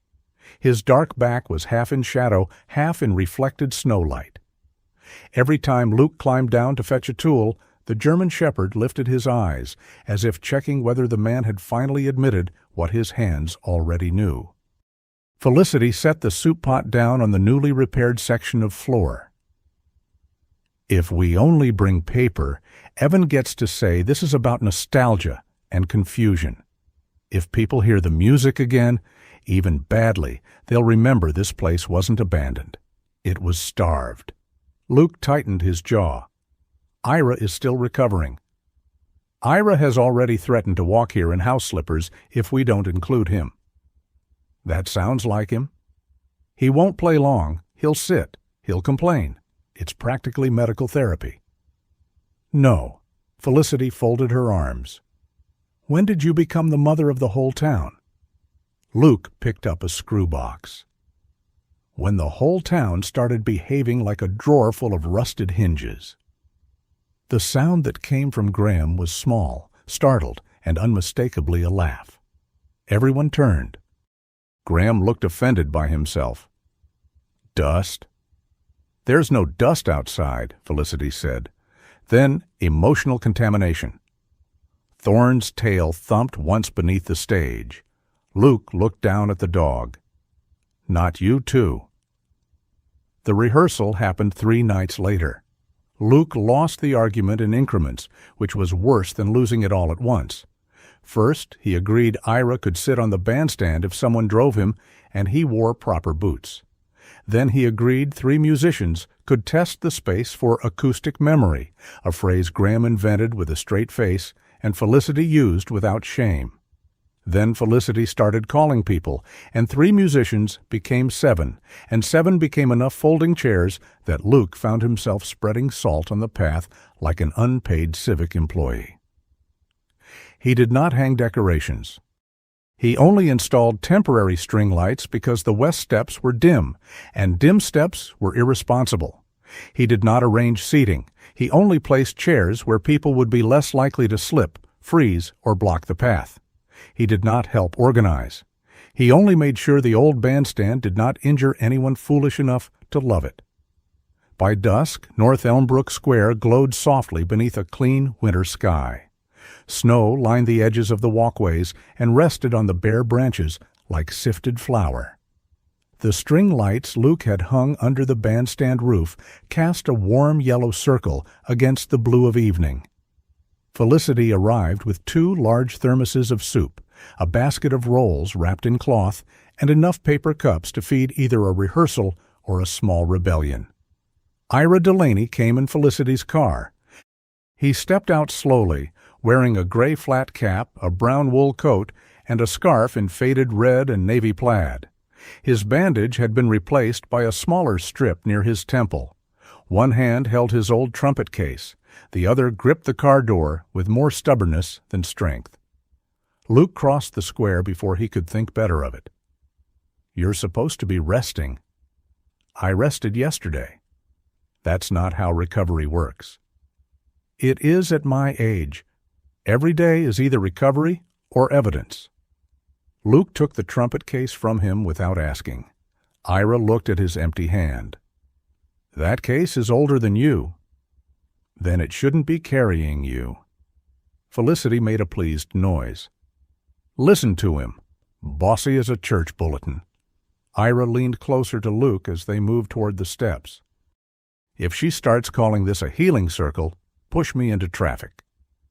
No traffic near the bandstand. Then improvise. Luke helped him up the steps. Ira pretended not to need it. Luke pretended not to notice. It worked because both men respected useful lies. The first musicians arrived in pieces. Mrs. Voss, who had once taught algebra and now played clarinet with a seriousness that made wrong notes feel guilty. Harold Meacham, still thin after a fall the previous winter, carrying a trombone case nearly as long as he was. A retired postal clerk named Bernice Clay came with a battered French horn and a laugh that shook snow from the railing. 2 widowers brought folding music stands. A woman from St. Agnes carried a box of clothespins to keep sheet music from flying away. They greeted Ira carefully, then less carefully when he insulted their instruments. Harold, Ira said, squinting at the trombone. You brought that plumbing fixture again? Harold grinned. Missed you, too. Luke stood near the back rail, arms folded, watching the square fill in small, hesitant ways. No crowd, no speeches, no signs. Just people arriving as if unsure they were allowed to return to a room that had once belonged to them. Graham appeared with a folder and a portable music stand. He wore white cotton gloves, though no one had asked him to handle anything sacred. Felicity handed him soup. "I am here for documentation," he said. "You're here because you missed people," she said. "Unsupported. Drink." He drank. Thorne emerged from beneath the bandstand when Ira opened the trumpet case. That was the first time all evening the dog moved with anything like urgency, not speed. Thorne was too old for unnecessary speed. But purpose came over him, strong and immediate. His ears rose. He stepped onto the platform, crossed between chairs and music stands, and stopped at Ira's side. Ira's hand trembled slightly over the trumpet. "Well," the old man whispered, "there you are." The musicians grew quiet. Luke watched from the rail. Ira took a red wine-colored cloth from the case and wiped the bell of the trumpet. The instrument was not polished bright. A dent remained near the rim. Age had lived on it and refused to leave. Ira lifted it, tested the valves, frowned at the second one, and muttered something unkind about neglect. Then he raised the mouthpiece to his lips. The first note failed. It came out thin and cracked, breaking almost immediately in the cold air. No one moved. Ira lowered the horn. His jaw worked once. Felicity looked away. Luke felt an unexpected anger rise in him, not at Ira, not at the note, but at the cruelty of time. A man should not have to relearn his own breath in front of people who remembered when it had filled winter. Ira closed his eyes. Thorne sat, not commanded, not prompted. He sat in perfect working posture beside the old man, scarred shoulders steady, head high, ears forward. It was not a trick. It was not comfort in the soft sense. It looked like attendance, like duty, like the dog had recognized that some efforts deserved a witness standing guard. Ira opened his eyes and looked at him. Something passed between the old man and the dog that Luke could not enter. Ira lifted the trumpet again. This time he played only 3 notes. They were rough, uneven. The last one shook hard at the edge. But they held. A sound crossed the square, small as a match flame, and just as impossible to ignore. Mrs. Voss lifted her clarinet and answered with the next line. Harold came in late on trombone, too loud by half. Ira lowered the trumpet and barked. That was not an F. That was a garage door dying. Harold laughed so hard his slide dipped. The others joined. The laughter rose into the cold, thin at first, then warmer. It moved past the railings, over the snow, out into the square where no official notice had invited it. Felicity pressed one hand to her mouth, though whether to hide a smile or something more fragile, Luke could not tell. The rehearsal found its feet badly. A carol started in 3 different tempos. Bernice lost a page and blamed the wind, despite there being none. Graham read aloud from an old program between attempts, announcing names of past performers with the solemnity of Scripture and the impatience of a librarian whose congregation kept misplacing measure 16. December 14th, 1998, he read. Community Winter Concert and Supper. Cornet, Malcolm Vale. Trumpet Maintenance, Ira Delaney. Soup, Felicity Moore. Transportation volunteers? Skip the transportation, Ira said. I will not. They were alphabetized. Luke found himself replacing a loose clamp on a music stand, adjusting a lantern, moving a chair closer to a heater, catching a roll Felicity threw at him when he forgot to eat. He did not enjoy himself. That was the official position. But there was a moment about halfway through the evening when he looked out from the back of the bandstand and saw the square no longer empty, not full, not saved, but inhabited. Mrs. Voss sipping soup with both hands around the cup. Harold tapping rhythm on his trombone case. Graham standing under the lights, reading names of people who had not been spoken aloud in years. Felicity moving among them, bossing warmth into circulation. Ira seated beside Thorne, one hand resting on the dog's head, listening to a clarinet limp through a hymn. Luke had spent years believing that staying too long in any one place made a man vulnerable. Watching them, he wondered if leaving too soon had made him something else. Less wounded, maybe, but also less known. The thought unsettled him more than any threat. He climbed down the steps and walked to the edge of the square, needing colder air. Thorne followed halfway, then stopped. For once, the dog did not choose Luke first. He looked back at Ira, then at the bandstand, then lay down beneath the platform again. Luke stood alone by the walkway. It should have bothered him. Instead, it loosened something. The dog was not abandoning him. Thorne was trusting the room. Luke did not know why that felt like a lesson and a loss at the same time. The rehearsal ended just after 8, when the cold began creeping through gloves and knees.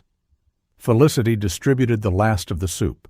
Graham collected programs and corrected 2 dates no one had challenged. Ira insisted on checking the trumpet before closing the case, though his hand shook enough that Luke finally took the latch and fastened it for him. Then headlights swept across the square. A town vehicle pulled up at the curb, followed by Cal Rusk's white pickup. Conversation thinned. A man stepped out of the town vehicle wearing a dark parka with an inspection badge clipped to the chest. He was not old, perhaps 40, with a tired face and the resigned posture of a person sent to deliver bad news on behalf of someone not brave enough to do it himself.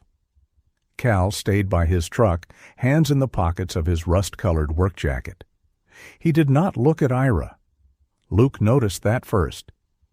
The inspector approached the bandstand and unfolded a paper. "Evening," he said. "I'm Mark Ellery, Municipal Building Inspection." Felicity stepped forward. "If you came for soup, you're late." The man looked genuinely sorry. "Ma'am, I'm here to issue a temporary closure notice." Ira rose too quickly. Thorne stood. Luke moved near Ira without making it obvious. "A what?" Ira said. "Temporary closure, pending safety review and permit clarification." Mark Ellery glanced at the people still on the bandstand, then at the instruments, then back to the paper. "This structure is not currently cleared for organized public gathering." Graham's eyes sharpened. "Define organized." The inspector looked as though he had known this night would contain Graham and feared it. "Sir?" "Do not sir me unless you brought definitions." Felicity murmured, "Lord, he's loaded." Mark Ellery kept going. "I have instructions to post this notice tonight." "From who?" Luke asked. The inspector hesitated. That hesitation answered before the paper did. Luke stepped forward and took the document when Mark offered it. At the bottom, beneath official language about liability, public safety, and unauthorized use, was Evan Loomis's signature. Felicity saw it over his shoulder. "Of course." Ira's hand trembled at his side, not with weakness now, with fury. "He waits until people remember how to breathe," Ira said, then calls it a hazard. Cal shifted by the truck. Luke looked at him. Cal looked away. That small act told enough of the story for the moment. Maybe Cal had not written the notice. Maybe he had only been told to appear to remind people demolition waited just beyond the edge of song. But he stood there under the headlights with the face of a man who knew he had helped move something ugly closer. Felicity's voice rose. "We call Ruth Ann at the county paper tonight. We send Graham's files. We send the photos. We send everything." Graham nodded. Finally, a practical suggestion wrapped in outrage. Ira took one step toward the inspector. "You tell Evan Loomis—" "No," Luke said. The word came quietly, but it stopped them. Everyone looked at him. Luke held the closure notice in one hand. The paper fluttered slightly in the cold. "No," he said again. "Not like this." Felicity stared. Not like what? Not a shouting match in the snow with a man carrying someone else's paper. Mark Ellery looked deeply grateful and ashamed at once. Luke turned toward the bandstand. The string lights still glowed above the musicians. Steam rose from the last cups of soup. Thorne stood at the front of the platform, silent, watching him. "If we fight tonight," Luke said, "Evan gets what he wants. A picture of angry old people breaking rules on an unsafe structure. He says emotion got out of hand. He says he tried to protect everyone." Ira's jaw clenched. Felicity folded her arms. "Then what?" Luke looked at Graham. "When is Loomis presenting the demolition permit?" "Tuesday," Graham said. "Council informational session, 6 o'clock, Veterans Hall." Luke nodded. "Then we don't give him a fight in the dark." He looked around at the faces before him. Ira, pale with anger. Felicity, bright with it. Graham, already arranging arguments in his head. Mrs. Voss clutching her clarinet. Harold holding his trombone case like a shield. Mark Ellery wishing the snow would swallow him. Cal Rusk unable to meet anyone's eyes. And Thorne, old and steady beneath the lights. Luke folded the notice and put it in his jacket pocket. "We give him music in public," he said. "Documents where people can see them. Witnesses. Names. The whole story." Felicity's expression changed slowly. Graham's eyes narrowed with interest. Ira looked at the bandstand, then down at Thorne. "You mean a concert?" the old man said. Luke shook his head. "I mean a reckoning with better acoustics." Felicity laughed once, sharp and delighted. Even Graham seemed impressed against his will. The inspector cleared his throat. "I still have to post the notice?" Luke handed it back to him. "Post it." Mark Ellery blinked. "Do your job," Luke said. "We'll do ours." The notice went onto the bandstand post with 2 silver staples. No one applauded. No one shouted. One by one, the musicians packed their instruments. Felicity gathered the cups. Graham took the old program list and slipped it carefully into his folder. Ira stood a long time beneath the lights before letting Luke help him down the steps. Cal's truck started. Before he drove away, Cal looked once toward Ira. His face held something that was not apology yet, but might someday become its poorer cousin. Then he was gone. When the square emptied, Luke stayed behind to turn off the string lights. Thorne waited below the platform, half in shadow, half in snowshine. The closure notice hung crooked on the post, official and thin. Luke touched the switch. The lights went out. The bandstand did not disappear. It remained in the winter dark, quiet, but no longer silent. Luke stood beside Thorne, the old dog's shoulder warm against his leg, and looked toward the Veterans Hall down the street, where Tuesday night waited like a locked door. He had spent most of his life fixing things after they broke. This time, for reasons he could not fully explain, he wanted to be there before the final crack. By Tuesday evening, North Elmbrook looked as if winter had polished it for judgment. Snow fell lightly under the street lamps, each flake catching gold before vanishing against the white square. The old bandstand stood at the center of town, with a closure notice stapled to one post and string lights glowing beneath its roof. Luke Bannister had not removed the notice. He had only built a freestanding platform beside the steps, low, braced, salted, and ugly enough to satisfy both safety and his mood.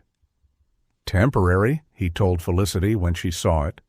She looked at the platform, then at the bandstand, then at him. "You keep using that word like it means innocent. It means nobody falls. It also means you were here since noon." Luke adjusted one of the portable heaters without answering. The Veterans Hall sat across the square, its brick walls warm with light. Evan Loomis had scheduled the informational session there at 6 o'clock, expecting town officials, a few business owners, perhaps some older residents angry enough to be managed. What he got instead was a square filling quietly with people who had decided not to be managed before dinner. Felicity had tucked invitations into breakfast checks at Moore Light Diner. Graham Pike had delivered copies of the memorial designation, budget records, and attendance reports to the Senior Council, the State Preservation Office, the county paper, and 3 people he described only as appropriate nuisances. Meredith Shaw had not promised anything, but she had requested a full packet from Town Hall and arrived early with her silver reading glasses already in her hand. There were folding chairs along the salted walkway, elderly men in wool caps, women in long coats, shop owners who kept saying they were only there to listen, former musicians carrying cases battered by decades and weather. A young reporter from the county paper stood near the maple tree, notebook damp at the corners. Ruthie Bell from the bakery brought a tray of rolls and whispered that she wanted no trouble, then stayed exactly where trouble would have to pass her. Luke stood near the platform in his olive combat shirt beneath a dark wool coat, carpenter's pencil behind his ear, tape measure clipped to his belt like a small brass accusation. He had no plan to speak. That was Graham's job, Felicity's job, Meredith's job, anyone's job who used words with fewer splinters in them. Thorne had other ideas. The German shepherd stepped from Luke's side before anyone called him. Snow flecked his black and gold coat and settled along the scar on his left shoulder. A pale, reflective strip circled his old leather collar. He climbed onto the bandstand itself, ducking under the rope Luke had placed across the steps, and stood in the center beneath the lights. The crowd quieted. Luke opened his mouth to call him down. Then he saw Ira Delaney. The old man stood near Felicity's car, one hand on the door, trumpet case in the other. His gray flat cap was pulled low, his red and navy scarf tucked badly into his coat. He looked smaller than pride allowed, and stronger than health recommended.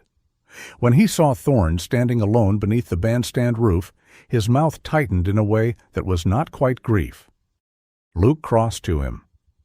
"You're supposed to stay off that structure." "I'm supposed to be dead eventually, too," Ira said. "I'm delaying both. I built you a platform." "I saw. It has all the charm of a tax form. It won't drop you through the floor. Then it is already superior to several town committees."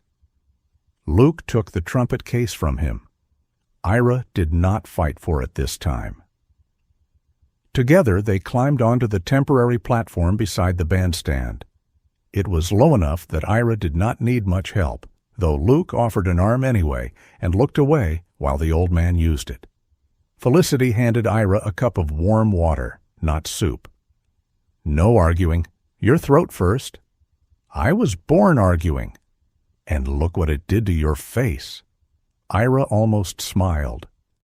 Graham stepped forward with a folder and a small portable microphone that squealed once before behaving. "Before anyone mistakes this for entertainment," he began, "let me clarify that this gathering has been properly relocated adjacent to, not upon, the currently posted structure, except for the dog, who has declined jurisdiction." A ripple of laughter moved through the crowd. Thorne remained in the bandstand, steady and solemn. Ira opened his trumpet case. No one spoke. The old brass instrument lay in worn blue velvet, dents still visible at the bell, the metal not bright, but honest. Ira lifted it with both hands.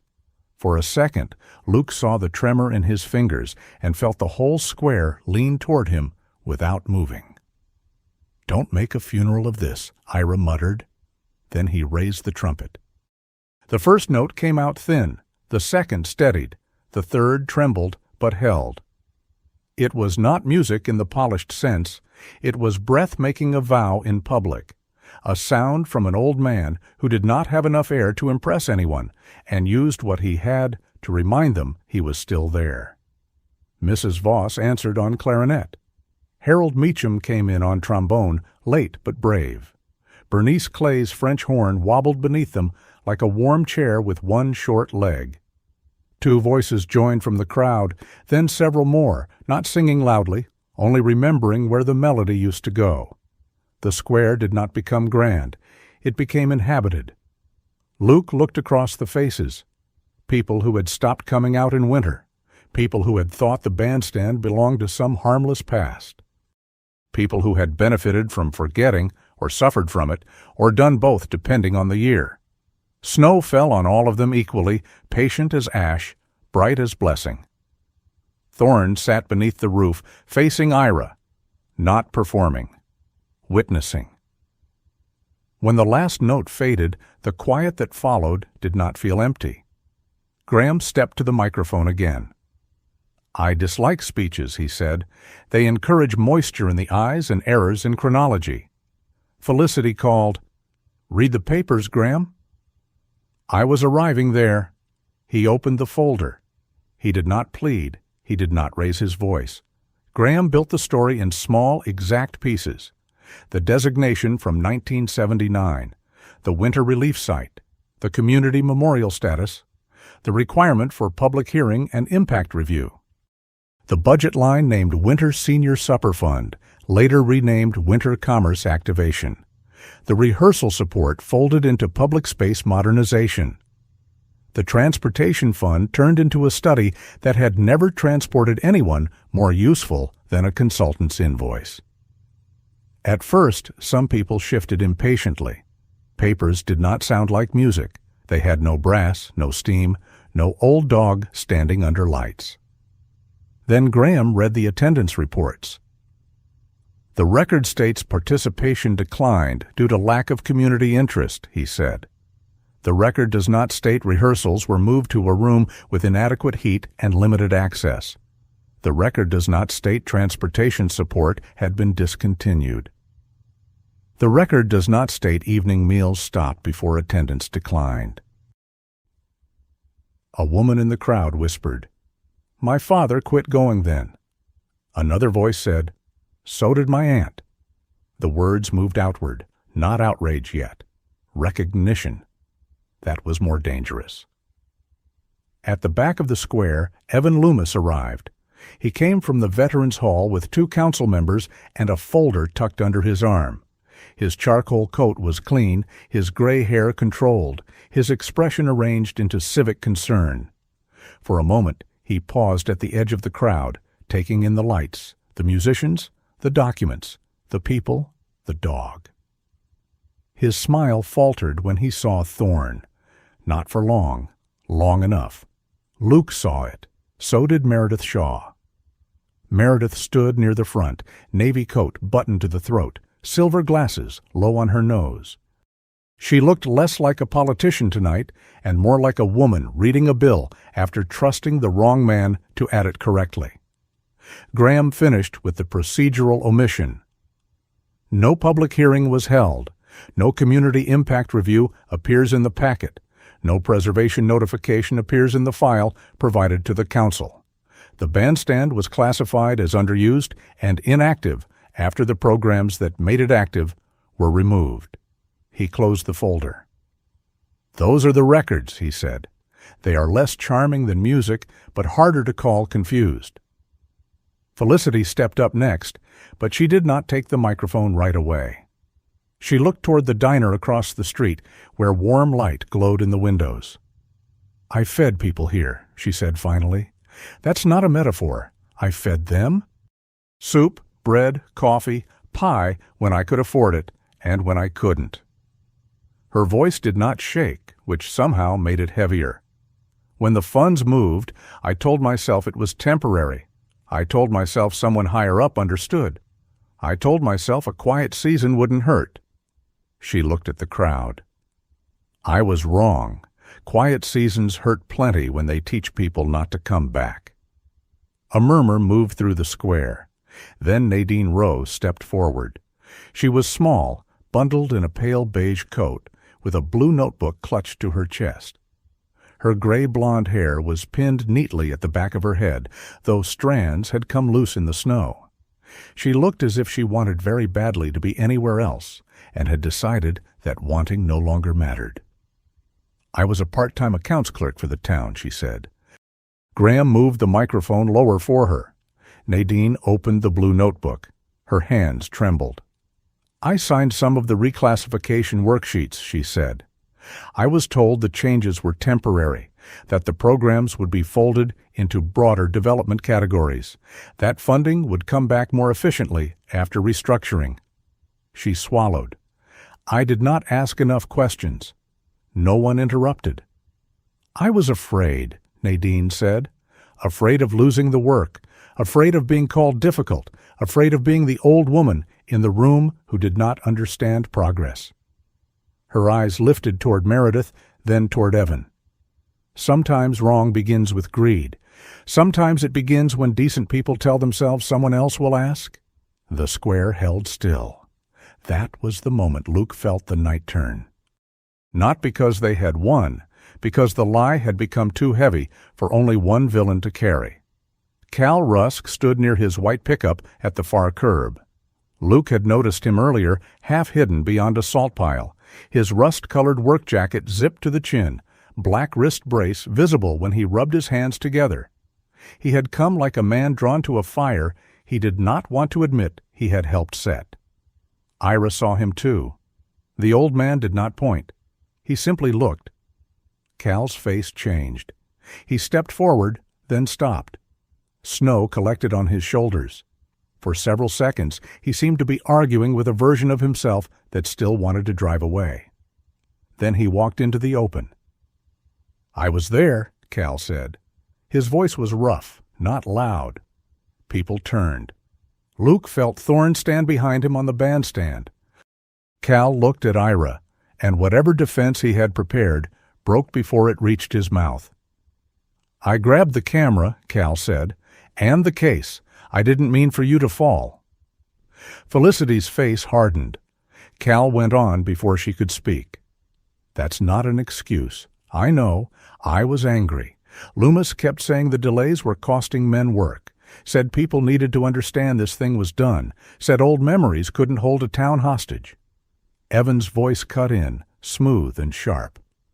"Mr. Rusk, I would caution you against making emotional statements in public without counsel." Cal laughed once. It sounded painful. "First time you ever worried about me having counsel."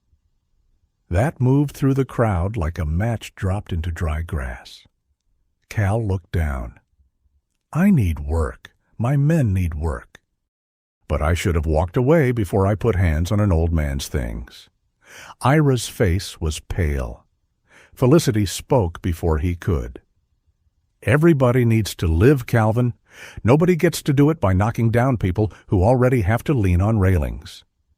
Cal nodded, small and broken. Evan stepped forward.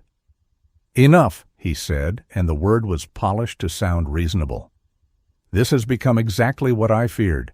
Emotion piled upon emotion, personal guilt, nostalgia, fragments of procedure presented without context." He turned to the crowd, voice warming as if the square were a room he still owned. "North Elmbrook needs revenue. We need parking. We need retail partners. We need reasons for people to stop here instead of passing through. A few songs, however touching, cannot fund road salt, emergency services, or aging infrastructure." Some people looked down. Money had its own gravity. Evan felt that and leaned into it. "I respect every person here," he said, "but respect cannot mean freezing a town in the past." Meredith Shaw stepped forward. She did not raise her voice. She did not need to. "Then answer 3 questions." Evan turned. "Councilwoman, why was the 1979 memorial designation not included in the redevelopment packet?" His smile tightened. "The designation is outdated and arguably superseded by later planning." "Why was there no public hearing?" "The council informational process was intended to—" "Why were senior program funds renamed and absorbed without a recorded vote, specific to discontinuing meals, rehearsals, and transportation?" Silence. It had a shape now. Meredith removed her glasses and held them at her side. "I supported economic review," she said.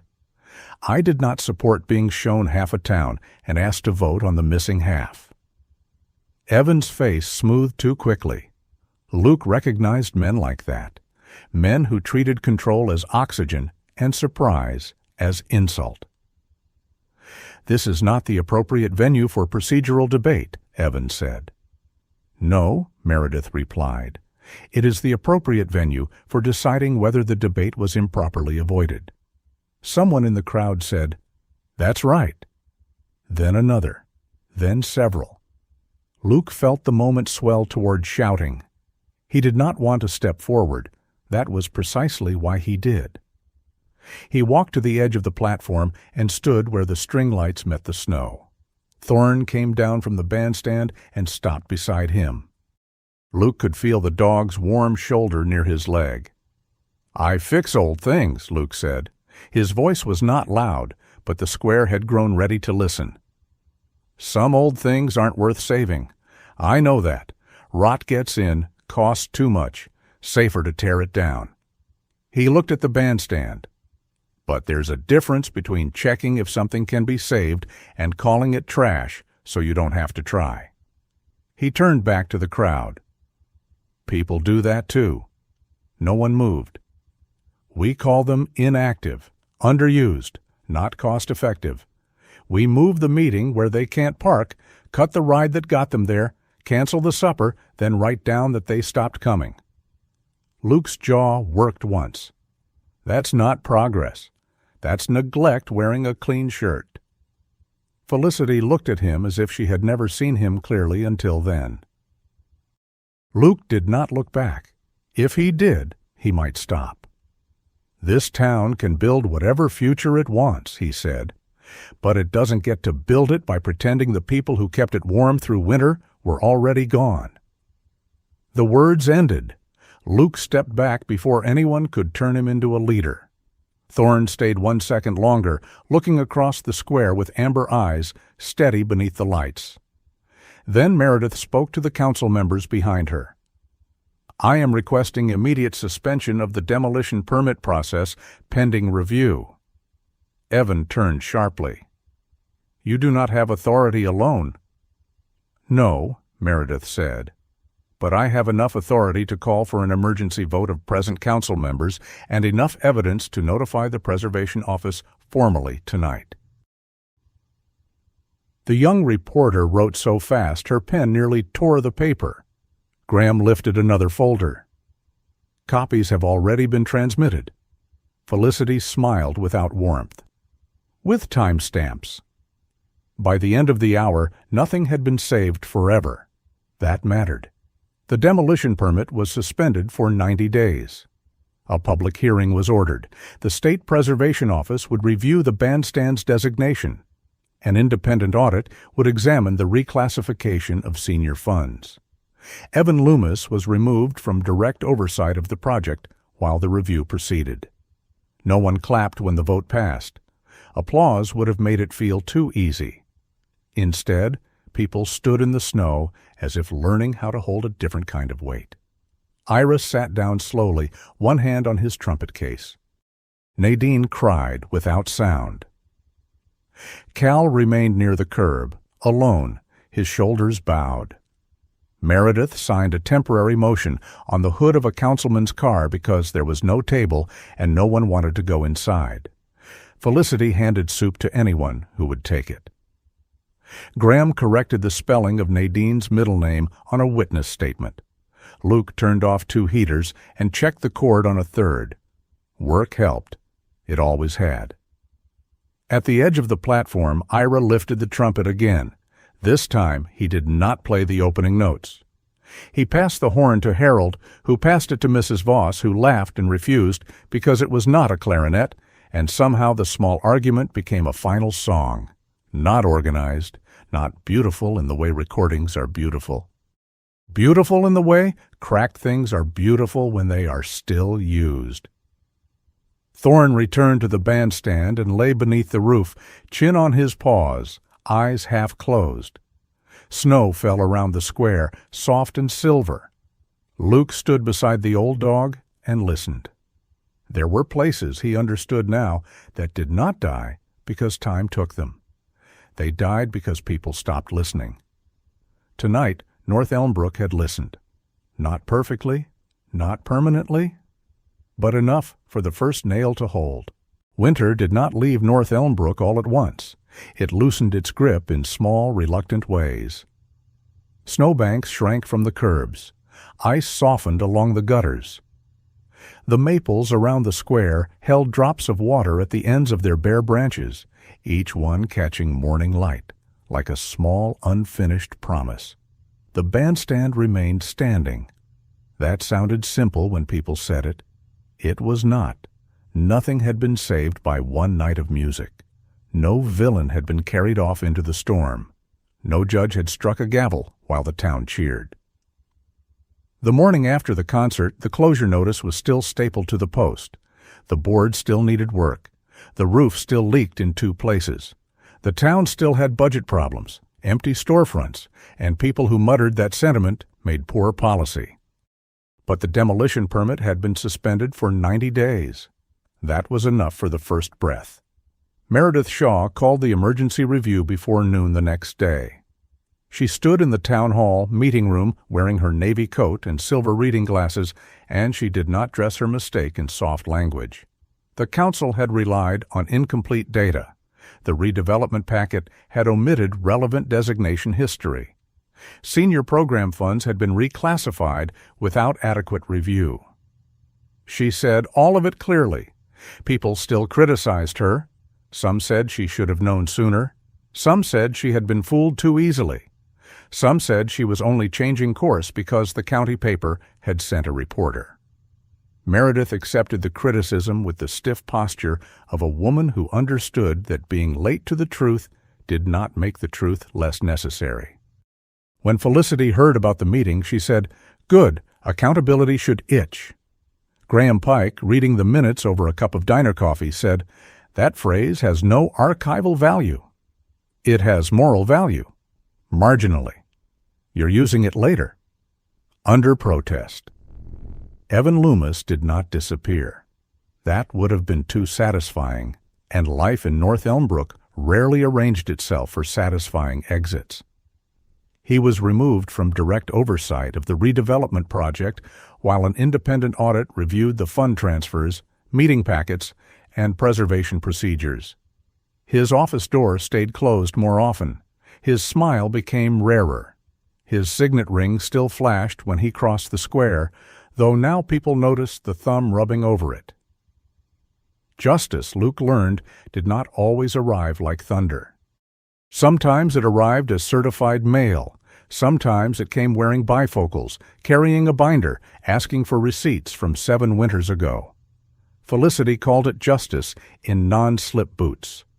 Graham said the metaphor was undisciplined, but not inaccurate. Luke called it slow.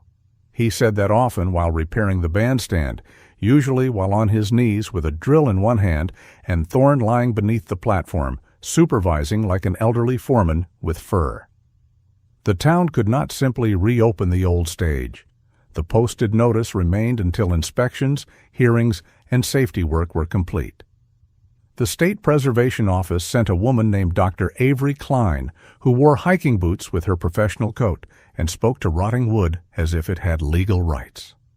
She walked the square with Luke, Graham, and Meredith, tapping posts, photographing joints, and asking questions that made Evan's earlier reports look like a man had described a book by reading only the cover. "This can be restored," she said finally. Luke stood beside the west rail, hands in his coat pockets. "That a professional opinion, or mercy?" "Both, if the paperwork is good." Graham looked almost happy. "Paperwork can be excellent." "Control yourself," Felicity said. The restoration became a town project before anyone officially called it that. There were donation jars at the diner, the bakery, the hardware store, and St. Agnes. Ruthie Bell sold cinnamon rolls marked Bandstand Batch and denied the name was sentimental, even though she wrote it in frosting on the display card. Mrs. Voss organized a list of volunteers by height, skill, and likelihood of wandering off. Harold Meacham brought a toolbox full of equipment older than Luke and declared half of it still useful, which was true in a philosophical sense and false in most mechanical ones. Cal Rusk came on the third Saturday. He arrived early, before the square filled, driving his white pickup with the rusted tailgate and the coil of rope in the back. He wore the same work jacket, the same black wrist brace, and the same face of a man expecting to be told to leave. Luke was measuring a replacement joist. Thorne stood from beneath the platform, but did not growl. Cal stopped near the curb. "I was told there might be work." Luke looked at him for a long moment. "There is." "Paid?" "Some, not enough." Cal nodded. "Fair?"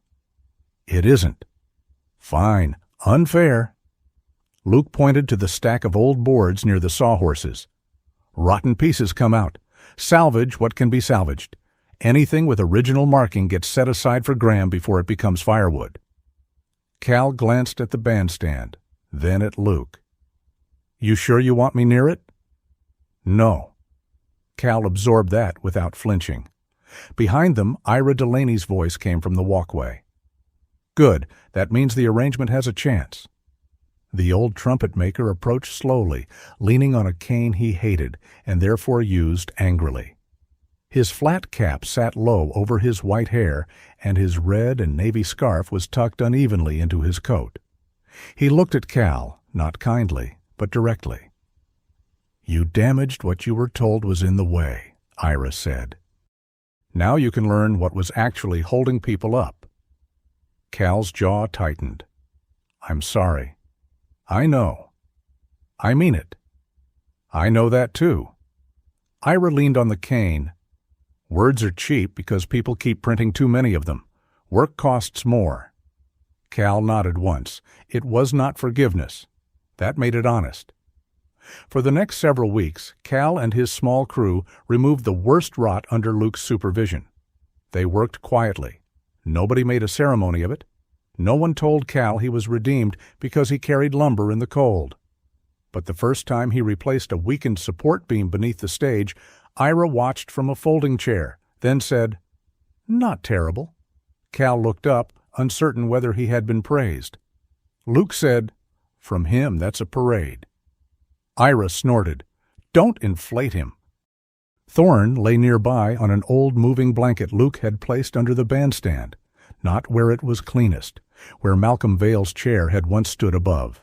At first, Luke had brought the blanket because the ground was cold and Thorne's hip stiffened in the damp weather. Then he left it there, folded, brushed off, tucked against the inner support post. A small thing, practical. Nothing symbolic, he told himself. Felicity saw it and said nothing, which meant she understood exactly how symbolic it was. The hearings dragged on. The audit dragged harder. Nadine Rowe gave formal testimony in a room where the fluorescent lights made everyone look guilty. She brought her blue notebook and read from it when her voice shook. Some people forgave her too quickly because they wanted the story clean. Others refused to forgive her at all because anger felt like something solid to hold.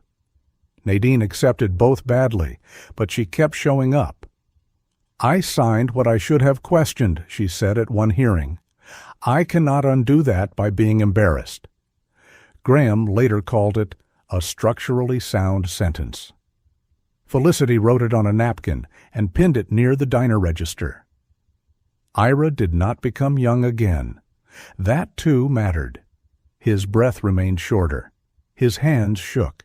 He could not play through a full winter march without stopping, and sometimes frustration moved across his face so sharply that people looked away out of respect. But he began teaching again, not formal lessons. Ira would have objected to anything that sounded organized. He corrected posture. He adjusted mouthpieces. He cleaned valves with the seriousness of a priest tending sacred vessels. "Brass does not reward panic," he told Harold one evening. "If you attack the note, it attacks back." That true for people? Luke asked from the side rail where he was tightening a bracket. Ira looked at him. "Look at you attempting philosophy near hardware." "I regret it." "You should." Ira turned back to Harold. "But yes." Sometimes Ira said things that followed Luke home. Brass was breath-meeting resistance. Push too hard and the tone broke. Hold back too much and no sound came. Luke thought about that more than he wanted to while driving the frozen road with Thorne beside him. He had spent years holding back. He had called it discipline, privacy, clean edges. But the longer he stayed in North Elmbrook, the more he noticed what restraint had cost him. Not dramatically, just in small absences. No one expecting him to sit after work, no one saving him a roll, no one insulting his coffee because no one was close enough to taste it. Now Felicity set a bowl in front of him after rehearsals, whether he asked or not. Graham handed him shelves to repair in the library basement and pretended it was a structural emergency. Meredith sent him copies of inspection notes with practical questions in the margins. Ira criticized the way he held a trumpet, though Luke had not agreed to hold one in the first place. And Thorne, traitor that he was, accepted all of this as if Luke had simply been slow to arrive at the obvious. The first official winter concert after the partial restoration was not held because everything was finished. It was held because enough had been made safe for people to gather. That distinction pleased Luke.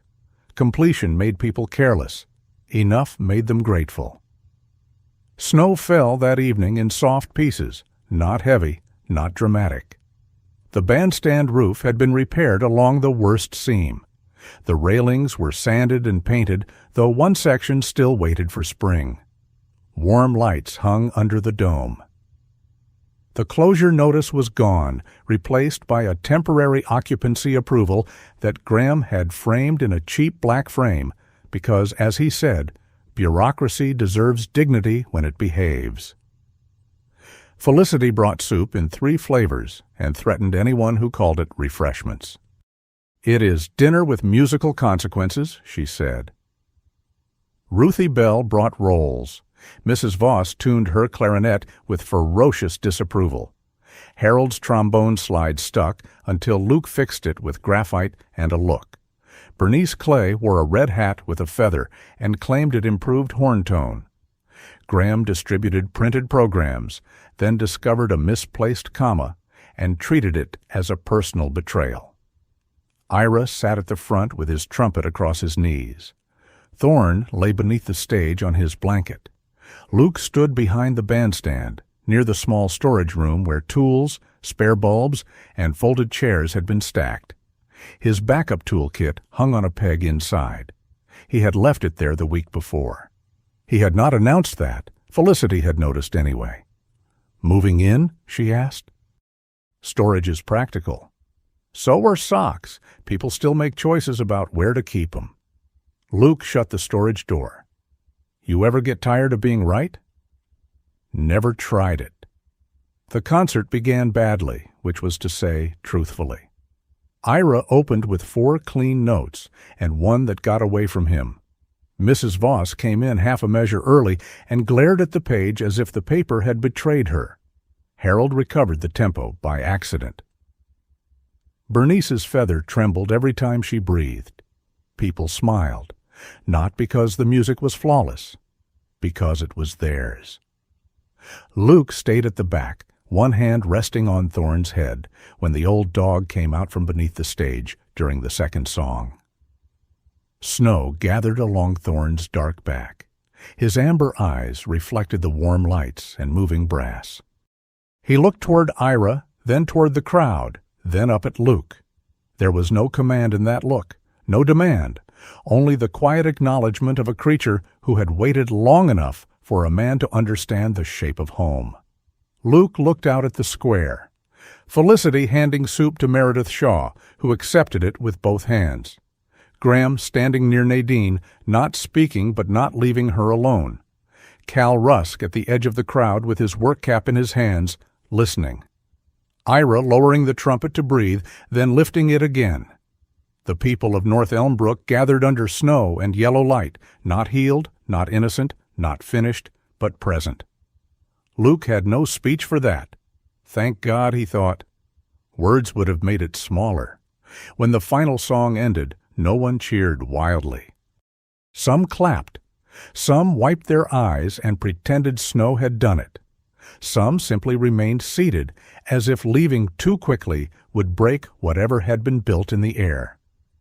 Luke went to the storage room, checked that the heaters were off, the cords coiled, the tools secure. Habit, practicality, the kind of care he trusted. Then he did something he did not examine until after it was done. He locked the storage room, hung the key on the interior hook beside his backup toolkit, and left it there. Not in his pocket, not on his ring. There, inside the bandstand. Thorne watched him from the steps. Luke looked back at the dog. Don't make a sermon out of it. Thorne's tail moved once. Luke stepped down into the snow and stood at the edge of the square. The lights beneath the bandstand roof glowed against the night. The old structure still carried scars. It leaned a little if you knew where to look. It would need spring work, summer work, grant work, committee work, the dull, heroic labor of keeping a promise after applause ended. But it stood. More than that, it welcomed. Thorne pressed his shoulder against Luke's leg. For years, Luke had believed staying meant getting trapped. A place learned your weaknesses. People learned your silences. Doors opened, and then one day, grief walked through them, carrying a chair with your name on it. Maybe that was true. Maybe belonging always carried risk. But under the soft fall of snow, with brass music still trembling somewhere in the cold air, Luke understood that leaving carried risk too. A quieter one, the risk of becoming a man no one knew how to miss. He rested his hand on Thorne's scarred head. "I'm not saying this is home," he murmured. The dog looked up at him. Luke sighed. "I'm saying the tools can stay." Thorne accepted the distinction with more grace than it deserved. Across the square, Felicity shouted that if Luke left without soup, she would consider it a hostile act. Graham objected that hostile act was an imprecise term. Ira told them both to stop yelling before they frightened the brass. Luke looked once more at the bandstand. Its lights did not blaze like victory. They shone smaller than that, steadier, like something meant to guide people back on nights when the roads grew white and the world became too quiet. Luke walked toward the voices with Thorne at his side. Behind them, under the restored roof of the old winter stage, the blanket beneath the boards waited in the place where Malcolm's cornet had once rested, where Thorne had kept watch, where memory had not been buried after all. North Elmbrook had not become new. It had remembered how to make room. And sometimes for a town, a man, and an old German shepherd with snow on his back, that was enough light to begin again. Sometimes healing does not arrive as a grand miracle. Sometimes it comes through a quiet dog, an old song, a bowl of soup, and one person willing to stay when walking away would be easier. Luke did not save the bandstand alone. Thorne did not speak a word. But together they reminded a town that forgotten people are still worth gathering for, and broken places can still hold light. Maybe there is someone in your life, or some old corner of your heart, waiting to be remembered with kindness. If this story touched you, share your thoughts in the comments. Tell us what part stayed with you. And if you believe stories like this still matter, please subscribe and walk with us into the next one. May peace find your home tonight, and may hope keep a small light burning where you need it most.